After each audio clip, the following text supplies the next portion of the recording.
मैं सबसे पहले आप सबका आभारी हूं कि आपने मेरी बातचीत के लिए यहाँ मुझे मौका दिया। ग्लोबलाइजेशन के बारे में पिछले कुछ वर्षों से एक विज्ञान के विद्यार्थी के नाते समझने की कोशिश कर रहा हूं। मैं मेरे व्याख्यान के शुरू में ही कह दूं कि मैं अर्थशास्त्र का विद्यार्थी नहीं रहा। इकोनॉमिक्स मैंने कभी पढ़ा नहीं। मैनेजमेंट के बारे में मैं बहुत जानता नहीं। ये सारी दुनिया में जो इंटरनेशनल लेवल पे चलता है, एग्रीमेंट्स होते हैं, ट्रेड होता है, उसके बारे में बहुत गहराई से मेरा अध्ययन नहीं है, लेकिन एक ईमानदार विद्यार्थी के नाते समझने की कोशिश कर रहा हूं कि ये हो क्या रहा है सारी दुनिया में। पिछले कुछ वर्षों से ये शब्द बहुत चर्चा में है, ग्लोबलाइजेशन, लिबरलाइजेशन, प्राइवेटाइजेशन वगैरह वगैरह, और ना सिर्फ हमारे देश में बल्कि दुनिया के कई देशों में। लैटिन अमेरिका के देशों में भी मैं देखता हूं यही globalisation, liberalisation, marketisation, privatisation. Europe के देशों में भी कई देशों में सुनता हूं, खासकर पुर्तगाल जैसे देशों में जो बहुत गरीब हैं, उनके देशों में भी यही शब्द है। साउथ ईस्ट एशिया में भी देख रहा हूं कि इसी तरह के शब्द हैं चर्चा में। और सबसे बड़ा उदाहरण मेरे सामने है सोवियत संघ का, तथाकथित सोवियत संघ का। यहां भी ग्लोबलाइजेशन चला था 1986 में। वहां जब ग्लोबलाइजेशन चला था तो शब्द था ग्लास और पेरेस्ट्रोइक। ग्लासनोस्ट, पेरेस्ट्रोइका माने लिबरलाइजेशन। तो उनके यहां भी चला और हमारे यहां भी चल रहा है। तो दुनिया के दूसरे देशों में क्या हुआ और हमारे यहां क्या हुआ है, उसके बारे में थोड़ी सी बातें आपसे शेयर करने की कोशिश करूंगा। लैटिन अमेरिका के देशों में ग्लोबलाइजेशन हमारे यहां से 20 साल पहले शुरू हुआ है। 70s के बाद से लैटिन अमेरिका के कई देशों में ग्लोबलाइजेशन शुरू हुआ और 80s में आते आते बहुत जोर पकड़ गया। ये ग्लोबलाइजेशन का जो एक पैकेज है, एक तरह का प्रेस्क्रिप्शन है, ये अगर वहां की सरकारों ने अपने इंट्यूशन से तैयार किया होता तो समझ में आता।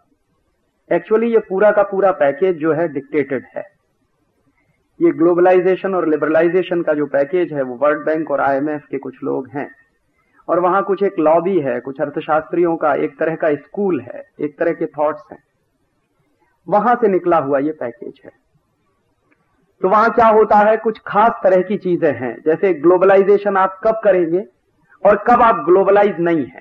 मैं कभी कभी हंसता हूं अपने आप पे कि शायद 91 के पहले हम ग्लोबल नहीं थे, आफ्टर 91 हम ग्लोबल हो गए।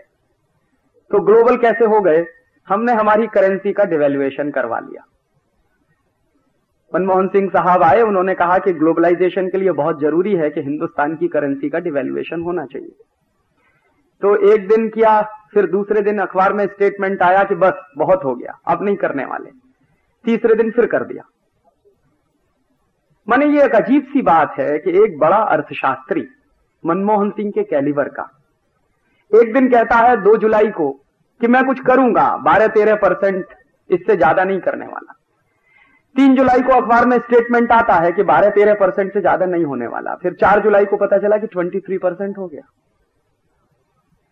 तो ये डायरेक्ट हुआ, और इनडायरेक्ट जो चला अगर उसको जोड़ दिया जाए तो 30-35% से ऊपर चला गया उसी समय में, 91 में। तो पहले जब हमने डिवैल्यूएशन नहीं किया था तो शायद हम ग्लोबल नहीं थे। जब हमने डिवैल्यूएशन कर दिया तो हम ग्लोबल हो गए। फिर एक दूसरा उन्होंने प्रेस्क्रिप्शन दिया कि अभी आप और ज्यादा ग्लोबल होने वाले हैं तब जब आप इंपोर्ट ड्यूटीज खत्म करिए अपने। तो इंपोर्ट ड्यूटीज खत्म कर दिए तो मान लिया कि और ज्यादा ग्लोबल हो गए। तीसरी बात आई प्रेस्क्रिप्शन में कि आप अपने जो सोशल एक्सपेंडिचर हैं उनको लगातार कम करते चले जाइए। सरकार को सोशल एक्सपेंडिचर करने की कोई जरूरत नहीं होती है। एजुकेशन पे पैसा खर्च कम करना करिए, हेल्थ पे कम करिए, हाइजीन की प्रॉब्लम कम करिए, सैनिटेशन पे पैसा खर्च मत करिए, वगैरह वगैरह। तो वो लगातार खत्म होता चला गया। तो हमने मान लिया कि हाँ, हम और ग्लोबलाइज होते चले गए।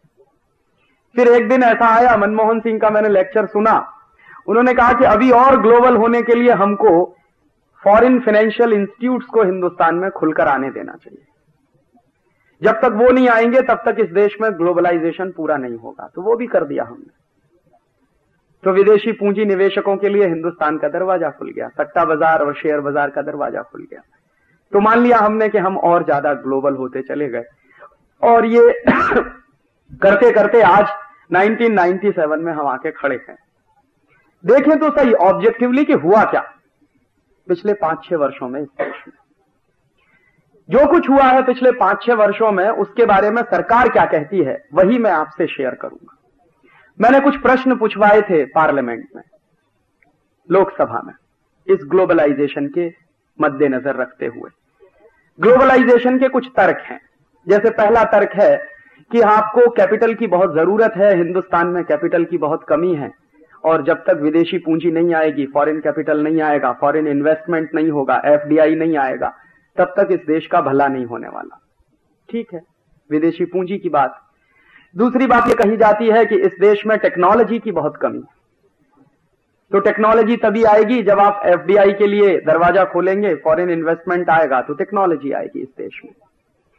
तीसरी बात इस देश में कही जाती है कि आपका एक्सपोर्ट बहुत कम है, तो जब तक मल्टीनेशनल्स नहीं आएंगे तब तक आपके देश का एक्सपोर्ट नहीं बढ़ने वाला है, तो इसलिए आप उनको खुलकर खेलने की छूट दीजिए, उनके ऊपर कोई पाबंदी मत लगाइए। चौथा तर्क है इस देश में बेरोजगारी की बहुत कमी है, तो विदेशी कंपनियां आएंगी, फॉरेन कंपनीज आएंगी इस देश में, तो एम्प्लॉयमेंट बढ़ेगा। और कुछ 2-3 तर्क और हैं, जैसे सस्टेनेबल हो जाएगी हमारी इकोनॉमी वगैरह वगैरह। इन्हीं तर्कों को ऑब्जेक्टिवली मैं पिछले 5-6 साल से फॉलो कर रहा हूं। जैसे मैंने पार्लियामेंट में एक क्वेश्चन पूछवाया लोकसभा में एक एमपी के माध्यम से कि सरकार से जरा पूछिए कि 91 के बाद जब से ग्लोबलाइजेशन शुरू हुआ है और अप टू जून 1997 कितना फॉरेन इन्वेस्टमेंट आया है देश में। तो सरकार का जवाब है पार्लियामेंट में कि हमने फॉरेन इन्वेस्टमेंट के जो एमओयू साइन किए हैं, जो प्रपोजल साइन किए हैं, फॉरेन इन्वेस्टमेंट प्रमोशन बोर्ड जो बनाया सरकार ने, उसके माध्यम से जो प्रपोजल साइन हुए हैं, मेमोरेंडम ऑफ अंडरस्टैंडिंग्स जो हुए हैं, वो करीब 94,000 करोड़ के हैं। 94,000 करोड़ की पूंजी के एमओयू साइन हुए हैं। ये जवाब आया। तो मैंने कहा ये तो बहुत मिसलीडिंग है। माने ये आप किसको बेवकूफ बनाना चाहते हैं? एमपीज तो बेवकूफ हो सकते हैं जो मान लेंगे कि हाँ 94,000 करोड़ के एमओयू साइन हो गए हैं। मैंने फिर दूसरा क्वेश्चन किया, उस एमपी को कहा कि अभी बात बनी नहीं है, पूरा जवाब नहीं है, ये झूठ बोल रहे हैं। आप इनसे ये पूछिए कि एक्चुअल इनफ्लो कितना है।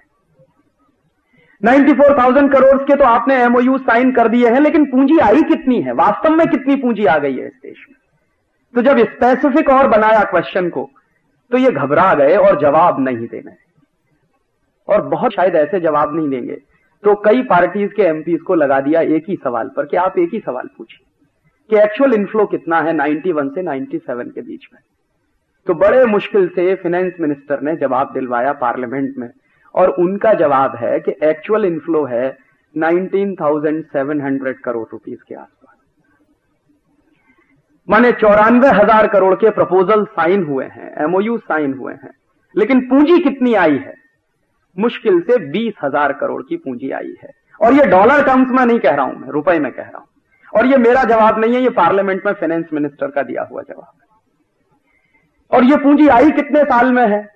1991 से लेके 1997 के बीच में, माने 6 साल में इतना हंगामा करने के बाद 20,000 करोड़ रुपया आया है। और ये जो 20,000 करोड़ आया है ये है क्या? एक्चुअली ये ज्यादा इसमें जो है वो फाइनेंशियल कैपिटल है, और फाइनेंशियल कैपिटल कभी भी किसी देश में प्रोडक्टिविटी नहीं बढ़ाया करता। फाइनेंशियल कैपिटल से कभी किसी देश में कारखाने नहीं लगा करते। फाइनेंशियल कैपिटल से कभी किसी देश में उत्पादन नहीं बढ़ता। फाइनेंशियल कैपिटल से कभी एम्प्लॉयमेंट जनरेट नहीं होता। फाइनेंशियल कैपिटल से कभी इकोनॉमी में कोई असर नहीं आता। फाइनेंशियल कैपिटल तो आता है शेयर बाजार में शेयरों का दाम बढ़ाने के लिए, या सट्टा बाजार में शेयरों का दाम बढ़ाने के लिए। तो ये जो 20,000 करोड़ की पूंजी आई है इस देश में 1991 से 97 के बीच में, इसमें ज्यादा हिस्सा फाइनेंशियल या फाइनेंशियल कैपिटल का है। और ये जो फाइनेंशियल कैपिटल होता है वो आज आपके मार्केट में है, कल हो सकता है सिंगापुर चला जाए, परसों हो सकता है न्यूयॉर्क चला जाए, एक दिन बाद हो सकता है टोक्यो चला जाए। माने जहां उनको लगेगा वहां चला जाएगा, वो आप ही के देश में रहेगा इसकी कोई गारंटी नहीं है। और दूसरी तरफ मैंने देखा कि इस देश में 20,000 करोड़ की पूंजी इतना हंगामा करने के बाद, इतना ढोल पीटने के बाद, इतने बड़े बड़े क्लीशेज इस्तेमाल करने के बाद आई 1991 से 97 के बीच में, तो हमारे देश में पूंजी की क्या स्थिति है? तो मैं मेरी बात नहीं कहता, मैं हिंदुस्तान के ex finance minister doctor Manmohan Singh की ही एक बात को कोट कर रहा हूं। एक बार उन्होंने पार्लियामेंट में कहा कि हिंदुस्तान में डोमेस्टिक सेविंग्स के रेट्स 24% ऑफ जीडीपी है। माने एक साल का जो हमारा जीडीपी है वो करीब 8 लाख करोड़ का है, उसका 24% हमारे डोमेस्टिक सेविंग्स हैं एवरी ईयर। तो कितना बैठता है? लगभग 2 लाख करोड़ बैठता है।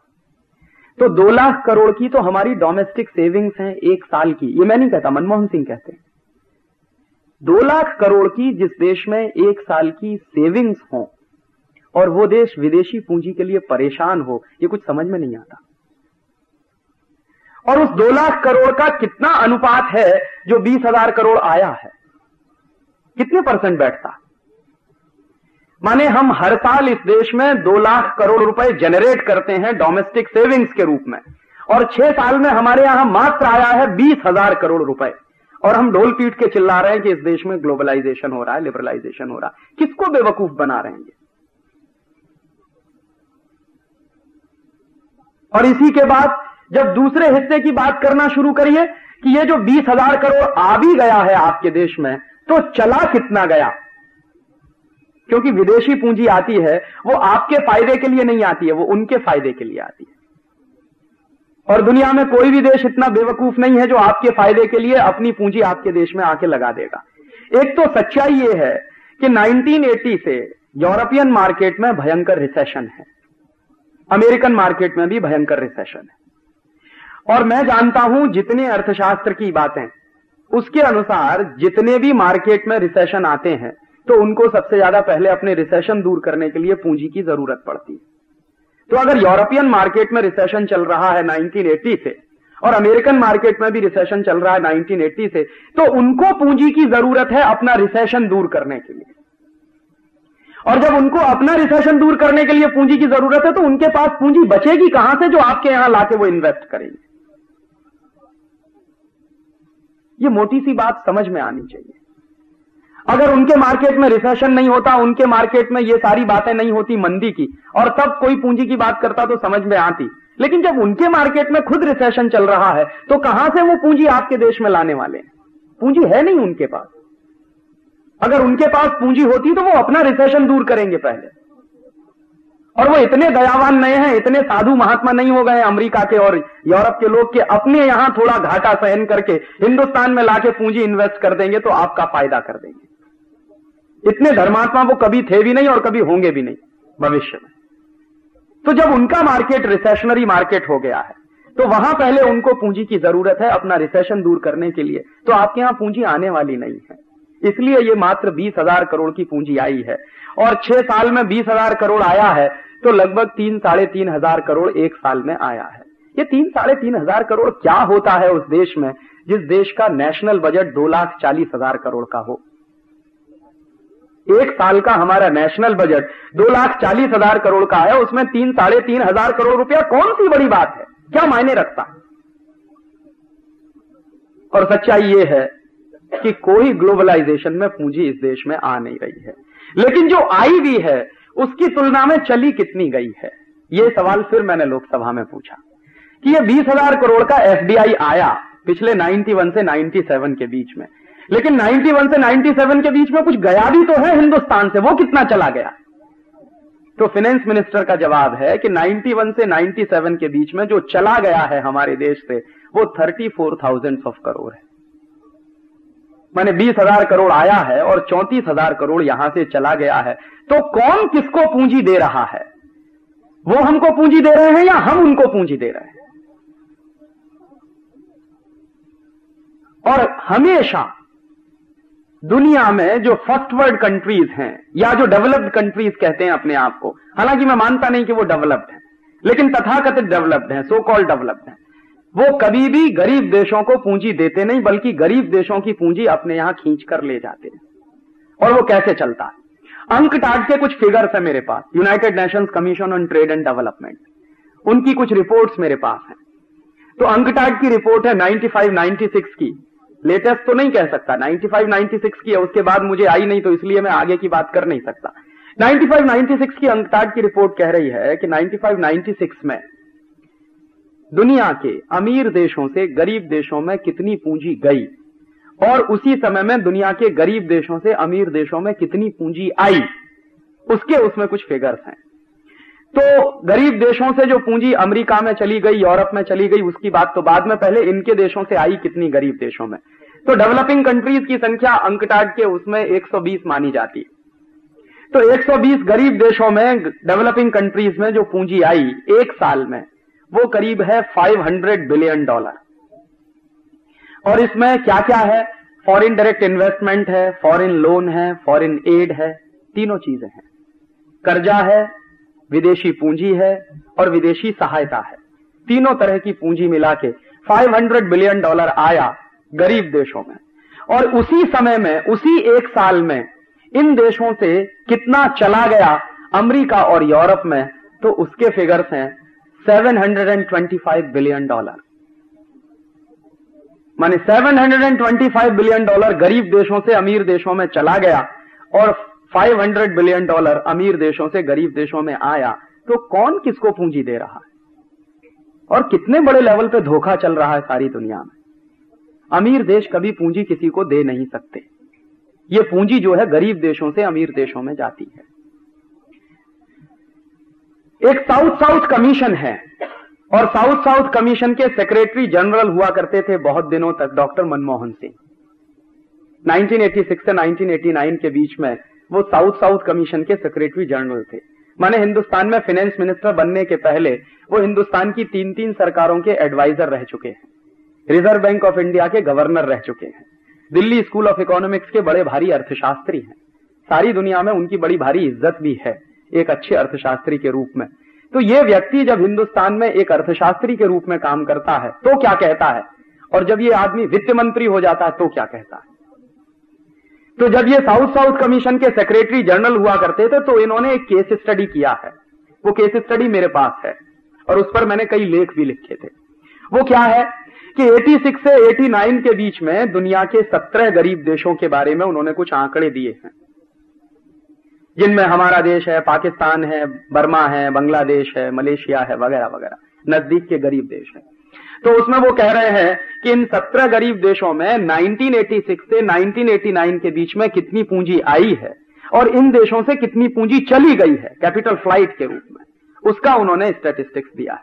तो वो स्टैटिस्टिक्स है कि 86 से 89 के बीच में 17 गरीब देशों में अमीर देशों से $215 बिलियन आया, जिसमें एफडीआई है, फॉरेन लोन है, फॉरेन असिस्टेंस है, फॉरेन एड है, सब है, सारा मिला के। तो $216 बिलियन आया और चला कितना गया 1986 से 89 के बीच में इन गरीब देशों से अमीर देशों में जो पैसा चला गया वो कितना है, तो वो है $345 बिलियन। तो ये खुद ही कह रहे हैं कि पूंजी आती नहीं है कभी उससे। तो जो आदमी वित्त मंत्री बनने के पहले ये सिद्ध करता रहा हो कि कभी भी अमीर देशों से गरीब देशों में पूंजी आती नहीं है, वो आदमी वित्त मंत्री बनने के बाद कैसे अचानक से 180 पे टर्न कर सकता है, ये मेरे समझ में नहीं आया आज तक। और वो आदमी ऐसे टर्न कर सकता है उन्हीं दिनों में जब डॉक्टर मनमोहन सिंह साहब इस देश में फाइनेंस मिनिस्टर नहीं बने थे, उसके 1-1.5 महीने पहले फ्रांस का एक अखबार है, उसका नाम है लमोंड, उसमें एक न्यूज आइटम छप गया था। क्या न्यूज आइटम था? हिंदुस्तान में कोई भी पार्टी सत्ता में आए, doctor Manmohan Singh will be the next finance minister of India. ये बात मैं कह रहा हूं मई 1991, और मई 1991 में इलेक्शन नहीं हुआ था, इलेक्शन का प्रोसेस चल रहा था। राजीव गांधी जिंदा थे, उनकी मृत्यु 20 मई 1991 को हुई है। ये उसके पहले का आर्टिकल है और ये लमोंड में छपा। मेरा एक दोस्त है, उसने मुझे कटिंग भेजी और कहा कि देखो ये क्या है। तो मैंने भी आश्चर्य से उसको पढ़ लिया कि कैसे लमोंड कहता है कि doctor Manmohan Singh will be the next finance minister of India. तो उसमें खबर क्या है, फ्रेंच में जो वाक्य है उसका हिंदी में करके आपसे कह रहा हूं कि हमारे विश्वस्त सूत्रों की जानकारी के अनुसार डॉक्टर मनमोहन सिंह अगले फाइनेंस मिनिस्टर बनेंगे, जो चाहे जो पार्टी सत्ता में आ जाए। और वो कटिंग लेके मैंने मेरे कुछ दोस्तों को दिखाई तो कई लोग कहते थे कि यार पता नहीं फालतू की बातें हैं, ऐसी तो चलती रहती है। ब्रिटेन के बहुत सारे टैबलॉइड्स हैं जो कुछ ना कुछ छापते ही रहते हैं, फ्रांस में भी कुछ ऐसे ही चल गया होगा तो उन्होंने भी लिया कि कहीं मस्ती में छाप दिया होगा। लेकिन बाद में जिस दिन मैंने देखा कि डॉक्टर मनमोहन सिंह को फाइनेंस मिनिस्टर की शपथ दिलाई जा रही है तो मेरे कान खड़े हो गए। मैंने कहा ये हुआ कैसे? मेरे एक परिचित हैं, वर्ल्ड बैंक में काम करते हैं, उनका नाम नहीं लेना चाहता, मेरे इलाहाबाद के रहने वाले। तो मैंने उनको चिट्ठी लिखी कि ये क्या होता है। तो उन्होंने कहा कि तुमको मालूम नहीं है, वर्ल्ड बैंक ने बहुत पहले तय कर लिया था कि मनमोहन सिंह को ही फाइनेंस मिनिस्टर बनाना है। तो मैंने उनसे पूछा कि वर्ल्ड बैंक का मनमोहन सिंह से क्या रिश्ता है। तब उन्होंने मुझे बताया कि मनमोहन सिंह वर्ल्ड बैंक में 10 साल तक सर्विस कर चुके हैं और जो वर्ल्ड बैंक का कर्जा उन्होंने लिया है वो कर्जा उनको चुकाना है। तो वो कर्जा चुकाने के लिए वर्ल्ड बैंक उसको फाइनेंस मिनिस्टर बनवा रहा है और तुम में से किसी में दम नहीं है जो उसको रोक सके फाइनेंस मिनिस्टर बनने से। तो मैंने सोचा कि इस देश की पॉलिटिकल सॉवरेनिटी को क्या हुआ। माने हमारा पार्लियामेंट तय नहीं कर रहा है कि who will the next finance minister of India, ये वर्ल्ड बैंक तय कर रहा है, IMF तय कर रहा है। और वर्ल्ड बैंक क्यों तय कर रहा है, IMF क्यों तय कर रहा है? क्योंकि वर्ल्ड बैंक को अपनी कुछ कंडीशनैलिटीज इस देश में लागू करानी है, तो उनको अपना आदमी चाहिए, तो उन्होंने अपना आदमी रखवा दिया इस देश में। बाद में जब वो फाइनेंस मिनिस्टर बन गए तो हिंदुस्तान में अपने पूरे टेन्योर में वो आदमी ₹1.25 टोकन मनी लेता था तनख्वाह के रूप में। तो मेरे दिमाग में रोज प्रश्न उठता था कि बाकी का पैसा कहां से आता मनमोहन सिंह। तो निश्चित रूप से वर्ल्ड बैंक के पेरोल पर काम करने वाला आदमी इस देश में फाइनेंस मिनिस्टर बना, और वर्ल्ड बैंक के पेरोल पर काम करने वाला आदमी जब फाइनेंस मिनिस्टर बनेगा तो वर्ल्ड बैंक की बातें करेगा इस देश में। जो आदमी फाइनेंस मिनिस्टर बनने के पहले एक बात कहता हो और फाइनेंस मिनिस्टर बनने के बाद ठीक उसके उल्टी बातें कहना शुरू कर दे, तो ऐसे आदमी को तो मैं सिर्फ इंटेलेक्चुअल प्रोस्टिट्यूट के अलावा और कुछ कह नहीं सकता। शायद आपको लगा है कि ये मैंने बहुत कड़ी बात कह दी है, लेकिन यही सच्चाई है। As a governor of Reserve Bank of India, as a financial adviser of 3 prime minister, Manmohan Singh जो कुछ कहते थे उसका ठीक उल्टा काम उन्होंने जब फाइनेंस मिनिस्टर बने तो किया है इस देश में, और उसके नतीजे इस देश को भुगतने पड़ेंगे अगले 20 साल में, जो कुछ वो करके चले गए इस देश में। और उसके बाद नाटक चला इस देश में। एक बार मनमोहन सिंह ने इस्तीफा दिया, आप शायद याद करिए इस बात को। तो जैसे ही मनमोहन सिंह ने इस्तीफा देने की बात कही तो सबसे पहली चिट्ठी वर्ल्ड बैंक के प्रेसिडेंट की आई हिंदुस्तान के प्राइम मिनिस्टर को कि आप उनका इस्तीफा स्वीकार नहीं करेंगे, और नहीं किया गया उनका इस्तीफा स्वीकार। जबकि कांग्रेस के अंदर मनमोहन सिंह के खिलाफ भयंकर रिजेंटमेंट था। बहुत सारे कांग्रेसियों को उनका ग्लोबलाइजेशन पचा नहीं था, उनका लिबरलाइजेशन भी नहीं पचा, और सारे कांग्रेसी एक स्वर से मांग करते थे कि आपके इस ग्लोबलाइजेशन ने किया क्या। वो वायदा करते थे कि मैं 3 महीने में महंगाई को जमीन पे ला दूंगा, तो पता चला 3 महीने में महंगाई और 3 गुना बढ़ गई। तो कांग्रेसियों को लगा कि हमारा तो वोट बैंक चला गया, तो मनमोहन सिंह के खिलाफ जमकर अटैक होना शुरू हुआ। तो मनमोहन सिंह को रिजाइन करने की स्थिति पैदा कर दी इन लोगों ने। लेकिन वर्ल्ड बैंक से पहली ही चिट्ठी आई इस देश में कि आप उनका इस्तीफा स्वीकार नहीं करेंगे, और उनका इस्तीफा स्वीकार नहीं किया गया। और यही नाटक अभी ताजा ताजा कुछ दिन पहले हुआ चिदंबरम साहब के साथ। आपको याद है चिदंबरम साहब ने एक बार धमकी दी कि मैं रिजाइन कर दूंगा। तो जैसे ही चिदंबरम की धमकी आई वैसे ही वर्ल्ड बैंक के प्रेसिडेंट का बयान आ गया अखबार में कि चिदंबरम साहब अगर चले जाएंगे तो लिबरलाइजेशन का क्या होगा, ग्लोबलाइजेशन का क्या होगा, माने वर्ल्ड बैंक के इंटरेस्ट का क्या होगा। सीधी सी बात वो कहनी चाहिए। तो वो ये नहीं कहेंगे कि वर्ल्ड बैंक के इंटरेस्ट का क्या होगा, वो कहेंगे लिबरलाइजेशन का क्या होगा, ग्लोबलाइजेशन का क्या होगा। यही मनमोहन सिंह के जमाने में कहते थे। और ये कितने बड़े लेवल के इंटेलेक्चुअल प्रोस्टिट्यूट हो सकते हैं। चिदंबरम साहब मनमोहन सिंह से 2 कदम आगे हैं। ये लंदन गए थे, अक्टूबर 96 की बात कह रहा हूं। अक्टूबर 96 में ये लंदन गए थे, वहां प्रेस कॉन्फ्रेंस किया। प्रेस कॉन्फ्रेंस में स्टेटमेंट क्या दिया? प्रेस कॉन्फ्रेंस में स्टेटमेंट दिया कि ईस्ट इंडिया कंपनी और अंग्रेज हिंदुस्तान में 200 साल के लूटने के लिए आए थे। मैं आपको फिर से इनवाइट करने आया हूं कि अगले 200 साल के लिए फिर इस देश में आप लूटने के लिए चले आइए, and there will be a huge reward for you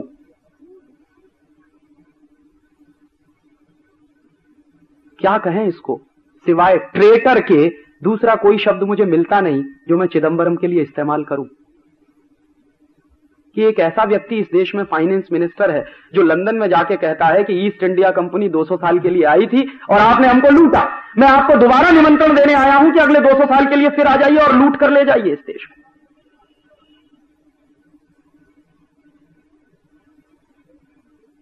तो ऐसे लोग जब इस देश में फाइनेंस मिनिस्टर बनना शुरू हो जाए तब तो इस देश का बंटाधारी होने जा रहा है।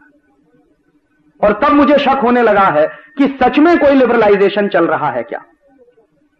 और मैं मानता नहीं कोई लिबरलाइजेशन चल रहा है, एक्चुअली ये रिकॉलोनाइजेशन का एक दूसरा प्रोसेस चल रहा है। और उस लिबरलाइजेशन के नतीजे क्या निकल रहे हैं, विदेशी पूंजी के स्तर पे कुछ आया नहीं आपके देश में, जो कुछ आया उससे ज्यादा चला गया। और अगर एक दूसरा हिसाब और जोड़ना शुरू कर दूं कि फाइनेंशियल मार्केट में जो थोड़ी सी विदेशी पूंजी आ गई थी उससे नतीजा क्या हुआ था, 100-150 रुपए वाला शेयर 1500 में पहुंच गया था, 2000 में पहुंच गया था। जिसको देखो वो शेयर खरीदने के लिए पागल था इस देश में।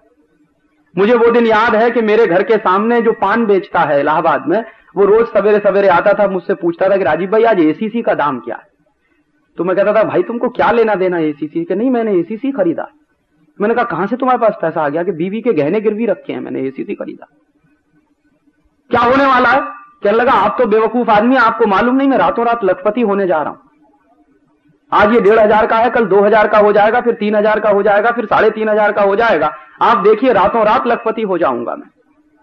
और ऐसे हिंदुस्तान में बहुत इंटेलिजेंट लोग थे जिन्होंने अपनी फैक्ट्रियां बंद करके शेयर बाजार में पैसा लगा दिया, जिन्होंने बीवी के गहने गिरवी रख के शेयर बाजार में पैसा लगा दिया, जिन्होंने मारुति की कार गिरवी रख के शेयर बाजार में पैसा लगा दिया। और मनमोहन सिंह उस समय चिल्ला रहे थे कि देखिए ग्लोबलाइजेशन का नतीजा निकल रहा है, इकोनॉमी बूम कर रही है, माने शेयरों के दाम बढ़ रहे हैं। तो मनमोहन सिंह कहते थे कि इकोनॉमी बूम कर रही है। कोई भी रद्दी से रद्दी अर्थशास्त्री इस बात को कह नहीं सकता कि शेयरों के दाम बढ़ने से कंपनियों की अपनी प्रोडक्टिविटी पे कोई गहरा असर पड़ रहा है क्या। यह जरूरी नहीं है कि जिस कंपनी के शेयर के दाम बढ़ रहे हो वो कंपनी बहुत अच्छा रिजल्ट दे रही हो, यह बिल्कुल जरूरी नहीं है। यह बहुत बार इन्फ्लेटेड होती हैं चीजें। लेकिन मनमोहन सिंह जैसा आदमी जब पार्लियामेंट में यह तर्क देता था कि देखिए मैंने जो लिबरलाइजेशन किया, जो ग्लोबलाइजेशन किया, उससे शेयर बाजार में इतना तेज उछाल आया है, एक दिन पता चला कि बुलबुला फट गया। गुब्बारे में जितनी हवा भरी थी वो सब फट गई। तो पता चला कि 2500-3000 पे बिकने वाला शेयर जमीन पे आके गिरा 100 रुपए में, 150 रुपए में, 200 रुपए में, कोई खरीदने को तैयार नहीं। हिंदुस्तान की पार्लियामेंट ने एक कमेटी बताई, पार्लियामेंट्री कमेटी बिठाई गई रामनिवास मिर्धा की अध्यक्षता में। उन्होंने काम किया, 2-3 महीने में रिपोर्ट आई कि ये जो विदेशी पूंजी को हमने छोड़ दिया शेयर बाजार में आने के लिए, वो जो खोल दिया हमने शेयर बाजार में आने के लिए, उसी का नतीजा निकला कि उन्होंने पहले शेयरों के दाम बढ़ा दिए और हिंदुस्तान के लोगों ने क्या किया कि अपने खून पसीने की कमाई को शेयर बाजार में झोंक दिया ले जाके। फिर जब उनको जरूरत पड़ी तो यहां से लेकर उड़ गए, तो पता चला जमीन पे आके हम गिरे। कमेटी की फाइंडिंग्स हैं, ये मेरी नहीं है, कि हिंदुस्तान में विदेशी पूंजी निवेशकों ने कुछ हजार करोड़ रुपए इन्वेस्ट करके हिंदुस्तान के लोगों का 70,000 करोड़ लूट लिया। इतनी बड़ी डकैती आपके देश में पड़ गई और आपने किसी ने एफआईआर तक दर्ज नहीं कराई। और बड़े बड़े इंटेलिजेंट लोग जो अपने आप को 30 मारखा कहते थे, जो कहते थे कि शेयर बाजार की नब्ज तो हमारी टिप्स पे रखी हुई है, वो सब मुंह छुपा के पता नहीं कहां दुबक गए, नजर नहीं आते। इसी देश में हुआ ग्लोबलाइजेशन और लिबरलाइजेशन के नाम पर कि एक एक कंपनी आई जिसने 400 करोड़ मार्केट से उठा लिया, पता चला कि वो कंपनी आज कहीं है भी नहीं। जिस कंपनी ने कभी नट बोल्ट नहीं बनाया, जिन्होंने कभी प्रोडक्शन के क्षेत्र में कोई एक नए पैसे का काम नहीं किया, वो आए और मार्केट से 420 करोड़ उठा ले गए, कोई 480 करोड़ उठा ले गया, कोई 500 करोड़ उठा ले गया, कोई 1000 करोड़ उठा ले। माने लूट की खुली छूट मची हुई थी, कोई कानून नहीं था, कोई रोक नहीं थी, कोई गाइडलाइंस नहीं थी। मनमोहन सिंह साहब यही चिल्ला रहे थे कि देखिए इकोनॉमी में तरक्की हो रही है इस देश में। मालूम नहीं था कि इस देश के लोगों की जेब काटी जा रही है। और अंत में पता चला कि हमको जो नुकसान हुआ है वो कितना हुआ है। देश के लोगों के खून पसीने की कमाई का 70,000 करोड़ रुपया डूब गया इस शेयर बाजार में, जो वापस आएगा किसी को कुछ पता नहीं।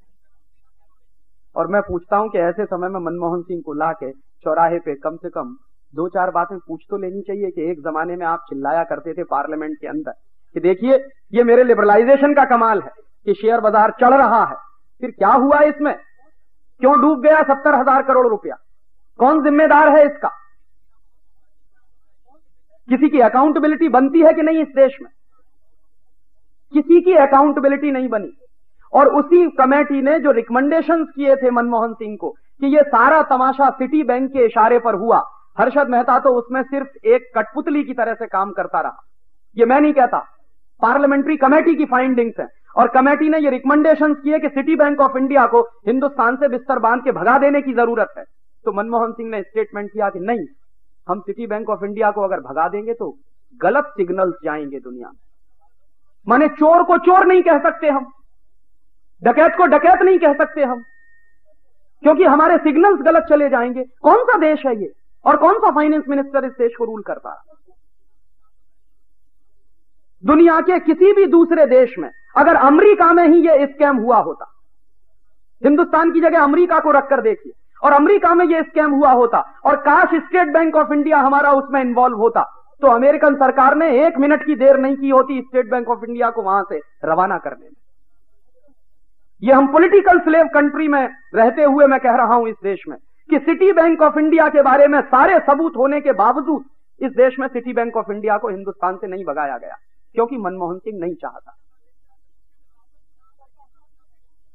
और कभी कभी मैं ये आरोप करता हूं कि मनमोहन सिंह कोई मनमोहन सिंह नहीं है, वो अमेरिका का 101% एजेंट है इस देश में, जिसने इस देश की इकोनॉमी को इतने बड़े लेवल पे ले जाके पटक दिया। और आपको मालूम है जो पैसा डूब गया उसकी वजह से जो रिसेशन है मार्केट में, वो आज तक खत्म नहीं हो रहा। कितने कारखाने बंद हो गए इस देश में, हजारों हजारों प्रोडक्शन यूनिट्स इस देश में बंद हो गए, क्योंकि उनका पैसा शेयर बाजार में लग गया। मैं मेरे उत्तर प्रदेश के बारे में बात करता हूं। नोएडा के आसपास करीब 80,000 छोटे छोटे प्रोडक्शन यूनिट्स थे जो डूब गए, क्योंकि उनका पैसा शेयर बाजार में फंस गया, वो चल नहीं सकते। और कितने ऐसे लोग हैं जिनको मैं पर्सनली जानता हूं कि जो करोड़पति बनने चले थे, रोडपति हो गए, सड़क पे खड़े, डूब गया पैसा शेयर बाजार। और ये जो डूबा हुआ पैसा है, इसको वापस निकालने के लिए ना मनमोहन सिंह के पास कोई तरकीब है, ना चिदंबरम के पास कोई तरकीब। कैसे आएगा ये पैसा? ये ग्लोबलाइजेशन नहीं हुआ, ये लिबरलाइजेशन नहीं हुआ, आपकी लूट हुई। लूट होने के तरीके बदलते रहते हैं। पहले ईस्ट इंडिया कंपनी आती थी, अंग्रेज आते थे तो बंदूक और तलवार के दम पे लूट कर ले जाते थे आपके यहां, और अब तरीका बदल दिया है, ग्लोबलाइजेशन और लिबरलाइजेशन के नाम पर आते हैं और आपके देश से 70,000 करोड़ लूट कर ले जाते हैं, और आप खामोशी के साथ बैठे बैठे देख रहे हैं। पता नहीं कब हर्षद मेहता को इस देश में फांसी की सजा मिलेगी, मुझे मालूम नहीं, पता नहीं कब मिलेगी। शायद हो सकता है 2 साल के बाद आप भी भूल जाओ, मैं भी भूल जाऊं कि इस देश में इतना बड़ा स्कैम भी कोई हुआ था। और आप देख लीजिए, जब से ग्लोबलाइजेशन और लिबरलाइजेशन है, तो ये स्कैम का ही है हिस्सा। जिसको आप ग्लोबलाइजेशन कहते हैं, वो स्कैम का ही एक दूसरा हिस्सा। जितने तेजी से ग्लोबलाइजेशन चला, उतने तेजी से इस देश में घोटाले चले। 91 से 97 के बीच में जितने घोटाले हुए हैं, उसमें पार्लियामेंट की फाइंडिंग्स है, मेरी फाइंडिंग्स नहीं, कि हिंदुस्तान के लोगों के खून पसीने की कमाई का 70,000 करोड़ डूब गया। ये वो क्या, तो 20,000 करोड़ आया और 70,000 करोड़ हमारा डूब गया। ये है ग्लोबलाइजेशन का असली पिक्चर। कोई पूंजी वहां से आ नहीं रही है, आपको लूट करके आपके देश से ले जा रहे। दूसरे लेवल पे मैंने एक बार एक क्वेश्चन और पूछवाया था लोकसभा में कि आप बहुत चिल्लाते हैं फॉरेन टेक्नोलॉजी, हाई टेक्नोलॉजी वगैरह वगैरह, और चूंकि मैं साइंटिस्ट रहा हूं इसलिए थोड़ा टेक्नोलॉजी के बारे में जानता हूं कि क्या टेक्नोलॉजी होती है और क्या टेक्नोलॉजी नहीं होती है। तो लोकसभा में जब सवाल पूछवाया कि 91 के बाद जो एमओयू साइन किए हैं भारत सरकार ने, इसमें हाईटेक एरियाज कितने, तो सरकार का जवाब है कि करीब 70% जो एमओयू साइन हुए हैं वो जीरो टेक्नोलॉजी के एरियाज में, जहां कोई टेक्नोलॉजी नहीं है। और 70% के बाद 10 से 15% जो एमओयू साइन हुए हैं वो इंटरमीडिएट टेक्नोलॉजी के एरिया में, और मुश्किल से 5 से 10% एमओयू साइन हुए हैं जो हाईटेक एरिया में है। लेकिन अभी भी मैं इंतजार कर रहा हूं कि कोई हाईटेक आ गया है क्या इस देश में। कोई हाईटेक नहीं आया। उससे ज्यादा इस देश में क्या आ गया है, पेप्सी कोला आ गया जो जीरो टेक्नोलॉजी का आइटम है, कोका कोला आ गया वो भी जीरो टेक्नोलॉजी का आइटम, अंकल चिप्स आ गया है, रफल्स चिप्स आ गया, हॉस्टेस आ गया है, टॉप रेमन आ गया, बिनीज आ गया। माने पोटैटो चिप्स आ गए हैं, ये जीरो टेक्नोलॉजीज के आइटम। आपके देश में नमक बिक रहा है विदेशी कंपनी का, कैप्टन कुक, अन्नपूर्णा, पता नहीं उसमें कौन सी हाई टेक्नोलॉजी। आटा बिक रहा है विदेशी कंपनियों का, कैप्टन कुक, अन्नपूर्णा, पता नहीं उसमें कौन सी हाई टेक्नोलॉजी। जूते के तलवे बेच रहे हैं कुछ विदेशी कंपनी वाले, पता नहीं उसमें कौन सी हाई टेक्नोलॉजी। अंडरवियर, बनियान इंपोर्ट हो रहे हैं इस देश में, पता नहीं कौन सी हाई टेक्नोलॉजी है उसमें, मेरे समझ में नहीं। कॉस्मेटिक्स के बहुत सारे आइटम्स इस देश में इंपोर्ट होने लगे, पता नहीं कौन सी हाई टेक उसमें। ये सारे के सारे आइटम्स जीरो टेक्नोलॉजी के आइटम। और एक बार मैंने स्पेसिफिक क्वेश्चन पूछवाया कि एक 1977 में जब मुरारजी भाई देसाई की सरकार थी तो उन्होंने एक लिस्ट बनाई थी। क्या लिस्ट बनाई थी? 840 आइटम्स ऐसे हैं जो जीरो टेक्नोलॉजी के आइटम माने जाते हैं। तो वो 840 आइटम्स मुरारजी भाई देसाई ने रिजर्व कर दिए थे कि इनमें कभी कोई मल्टीनेशनल नहीं घुसेगा। मल्टीनेशनल को घुसना हो कि इसके अलावा बहुत सारे दूसरे आइटम्स हैं उनमें घुसे, तो मल्टीनेशनल घुस नहीं पाते थे। तो वो क्या करते थे कि हिंदुस्तानी कंपनी ढूंढते थे और उसके कंधे पर रख के बंदूक चलाते, और ये बहुत दिन तक इस देश में चलता रहा।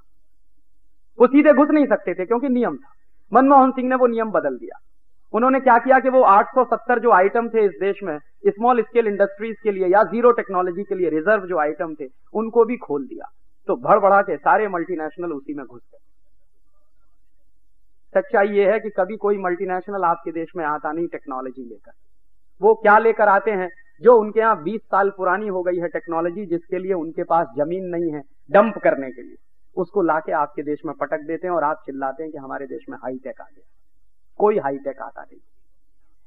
जहां आपको कोई टेक्नोलॉजी की जरूरत नहीं है, जिस एरिया में जीरो टेक्नोलॉजी है, उसी एरिया में सबसे ज्यादा मल्टीनेशनल इस देश में इस समय काम कर रहे हैं। आप मुझे बताइए कि टूथपेस्ट बनाने में कौन सी टेक्नोलॉजी है, साबुन बनाने में कौन सी ऐसी टेक्नोलॉजी है, जूते के फीते बनाने में ऐसी कौन सी टेक्नोलॉजी, टमाटर की चटनी बनाने में कौन सी टेक्नोलॉजी। नेस्ले को हमने खोल दिया Maggi hot and sweet tomato chilli sauce बनाने के। बताइए जरा टमाटर की चटनी बनाने में कौन सा हाईटेक आइटम इस्तेमाल होता है? या नमक को पॉलिथीन पैक में बंद करना कौन सा हाईटेक आइटम है? या आलू का चिप्स बेचना, कैडबरीज की चॉकलेट बनाना, बिस्किट्स बनाना, ये कौन सी टेक्नोलॉजी के आइटम है?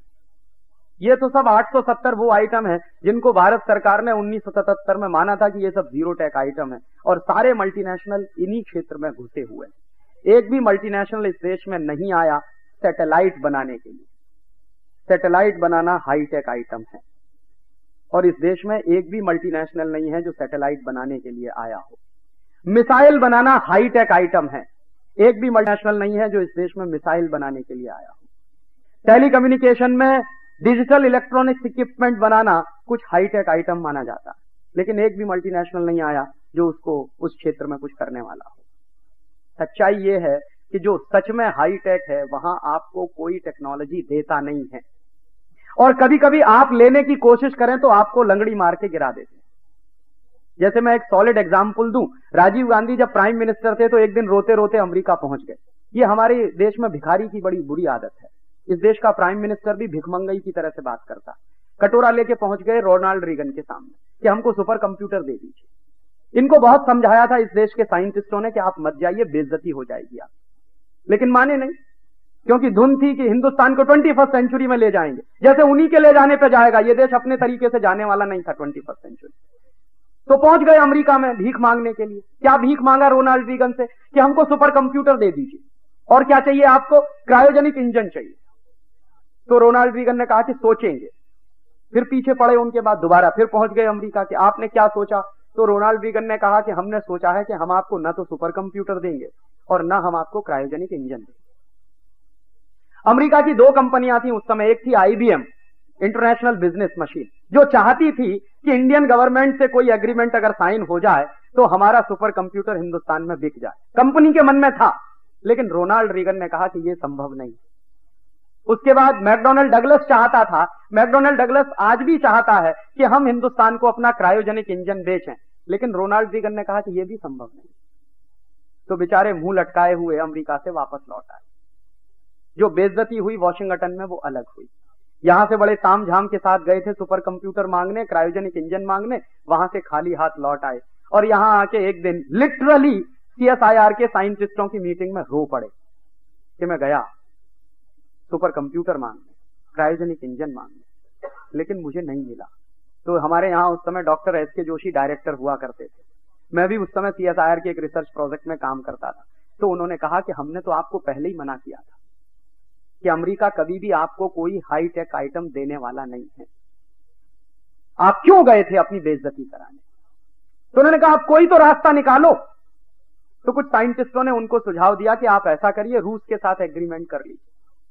रूस में एक एजेंसी है जिसका नाम है ग्लोब कॉस्मोस, उसके पास क्रायोजेनिक इंजन है, तो आपको क्रायोजेनिक इंजन शायद मिल जाएगा। तो रूस के साथ एग्रीमेंट साइन किया राजीव गांधी ने, और जैसे ही रूस के साथ एग्रीमेंट साइन हुआ और क्रायोजेनिक इंजन की डिलीवरी का टाइम आया तो अमेरिका ने फिर लंगड़ी मारी और रूस को ब्लैक लिस्टेड कर दिया। रूस बेचारा घबरा गया। तो रूस के प्रेसिडेंट साहब ने मना कर दिया कि अब हम भी आपको क्रायोजेनिक इंजन नहीं बेचेंगे। रूस ने मना कर दिया क्रायोजेनिक इंजन बेचने के लिए, अमेरिका ने पहले ही मना कर दिया क्रायोजेनिक इंजन बेचने के लिए, सुपर कंप्यूटर की बात तो ऐसे ही दफन हो गई। तो फिर क्या करना चाहिए। तो एक दिन हमारे कुछ साइंटिस्टों ने कहा कि आप ये जो कटोरा लेके भीख मांगते हैं, क्यों नहीं इंडियन साइंटिस्टों को कहते कि वो सुपर कंप्यूटर बनाए, क्यों नहीं इन साइंटिस्टों को कहते कि वो इस देश में क्रायोजेनिक इंजन बनाए। तो उनको भरोसा ही नहीं था कि इंडियन साइंटिस्ट ये बना सकते हैं।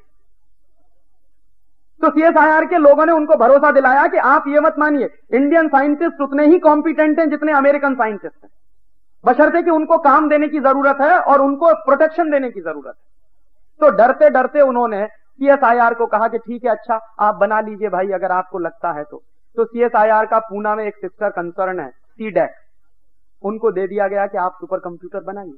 3 साल में CDAC के वैज्ञानिकों ने रात दिन मेहनत करके हिंदुस्तान में सुपर कंप्यूटर बना दिया, और हिंदुस्तान में सबसे पहला सुपर कंप्यूटर बना परम, जो आज भी गर्व के साथ इस देश में चल रहा है। ये टेलीविजन पर ये आंखों देखा मौसम का हाल जो देखते हैं, वो 100% इंडिजिनस सुपर कंप्यूटर का कमाल है परम का, जो इस देश में बना है। और आज सिर्फ परम नहीं है, अभी मैं उस दिन पूना जाके आया 14 तारीख को, फोन पे मैंने बात की है, तो परम से आगे के 3 नए सुपर कंप्यूटर उन्होंने तैयार करके रखे हुए हैं और अगले साल वो काम करने शुरू करने जा रहे हैं। मैंने उनसे पूछा इनकी क्षमता कितनी है, तो उन्होंने कहा कि अमेरिका की किसी भी कंपनी के सुपर कंप्यूटर के मुकाबले हमारा कम नहीं है। 64,000 मेगाबिट्स के सुपर कंप्यूटर जो अमेरिकन कंपनियां इस समय बना रही हैं, वो CDAC के लोगों ने बना दिया 3 साल में। और दूसरी जानकारी मैं आपको दूं कि उसी CSIR का एक सिस्टर कंसर्न है जिसका नाम है DRDO, defence research development organisation. वहां के वैज्ञानिकों ने रात दिन मेहनत करके क्रायोजेनिक इंजन तैयार कर लिया है। हो सकता है दिसंबर के अंत तक आपको यह सूचना मिल जाए कि क्रायोजेनिक इंजन भी इस देश में बन गया। तो टेक्नोलॉजी कभी वहां से नहीं आती, टेक्नोलॉजी हर देश को अपनी बनानी पड़ती, और यह दुनिया का सबसे खरा सच है। आज के जमाने में टेक्नोलॉजी सबसे बड़ा हथियार है, इसलिए कोई देश किसी दूसरे देश को अपनी लेटेस्ट टेक्नोलॉजी कभी नहीं देता। वो ऐसी टेक्नोलॉजी आपको दे देंगे जो उनके लिए बेकार हो चुकी है। तो हिंदुस्तान में कभी भी अमेरिका और यूरोप की कंपनियों ने कोई हाईटेक आइटम नहीं दिया है। क्या दिया है हमको, उसके बदले में मैं आपको बताता हूं। हिंदुस्तान में ऐसी टेक्नोलॉजी ट्रांसफर की गई है पिछले 5-6 साल में लिबरलाइजेशन के नाम पर, जो यूरोप के कई देशों में बैन हो चुकी है। रिजेक्टेड और रिडंडेंट टेक्नोलॉजी को ला के पूरे के पूरे ये जो वापी से लेके मेहसाना की पूरी पट्टी है ना गुजरात की, यहीं पे लगाया गया है सबसे ज्यादा। और इस टेक्नोलॉजी का कमाल आप देखेंगे 2-3 साल के बाद। मैं अभी आपकी मीटिंग में ये कह रहा हूं कि अगले 2-3 साल के बाद इस पूरी पट्टी में कम से कम 60 भोपाल होने जा रहे हैं। ये वापी से लेकर मेहसाना के बीच में जितनी इंपोर्टेड टेक्नोलॉजी आई है केमिकल इंडस्ट्री में, ये हिंदुस्तान में सबसे हजारडस टेक्नोलॉजी है। और ये क्यों आई है ये समझ लीजिए। मेरे पास एक चिट्ठी है लॉरेंस समर्स की।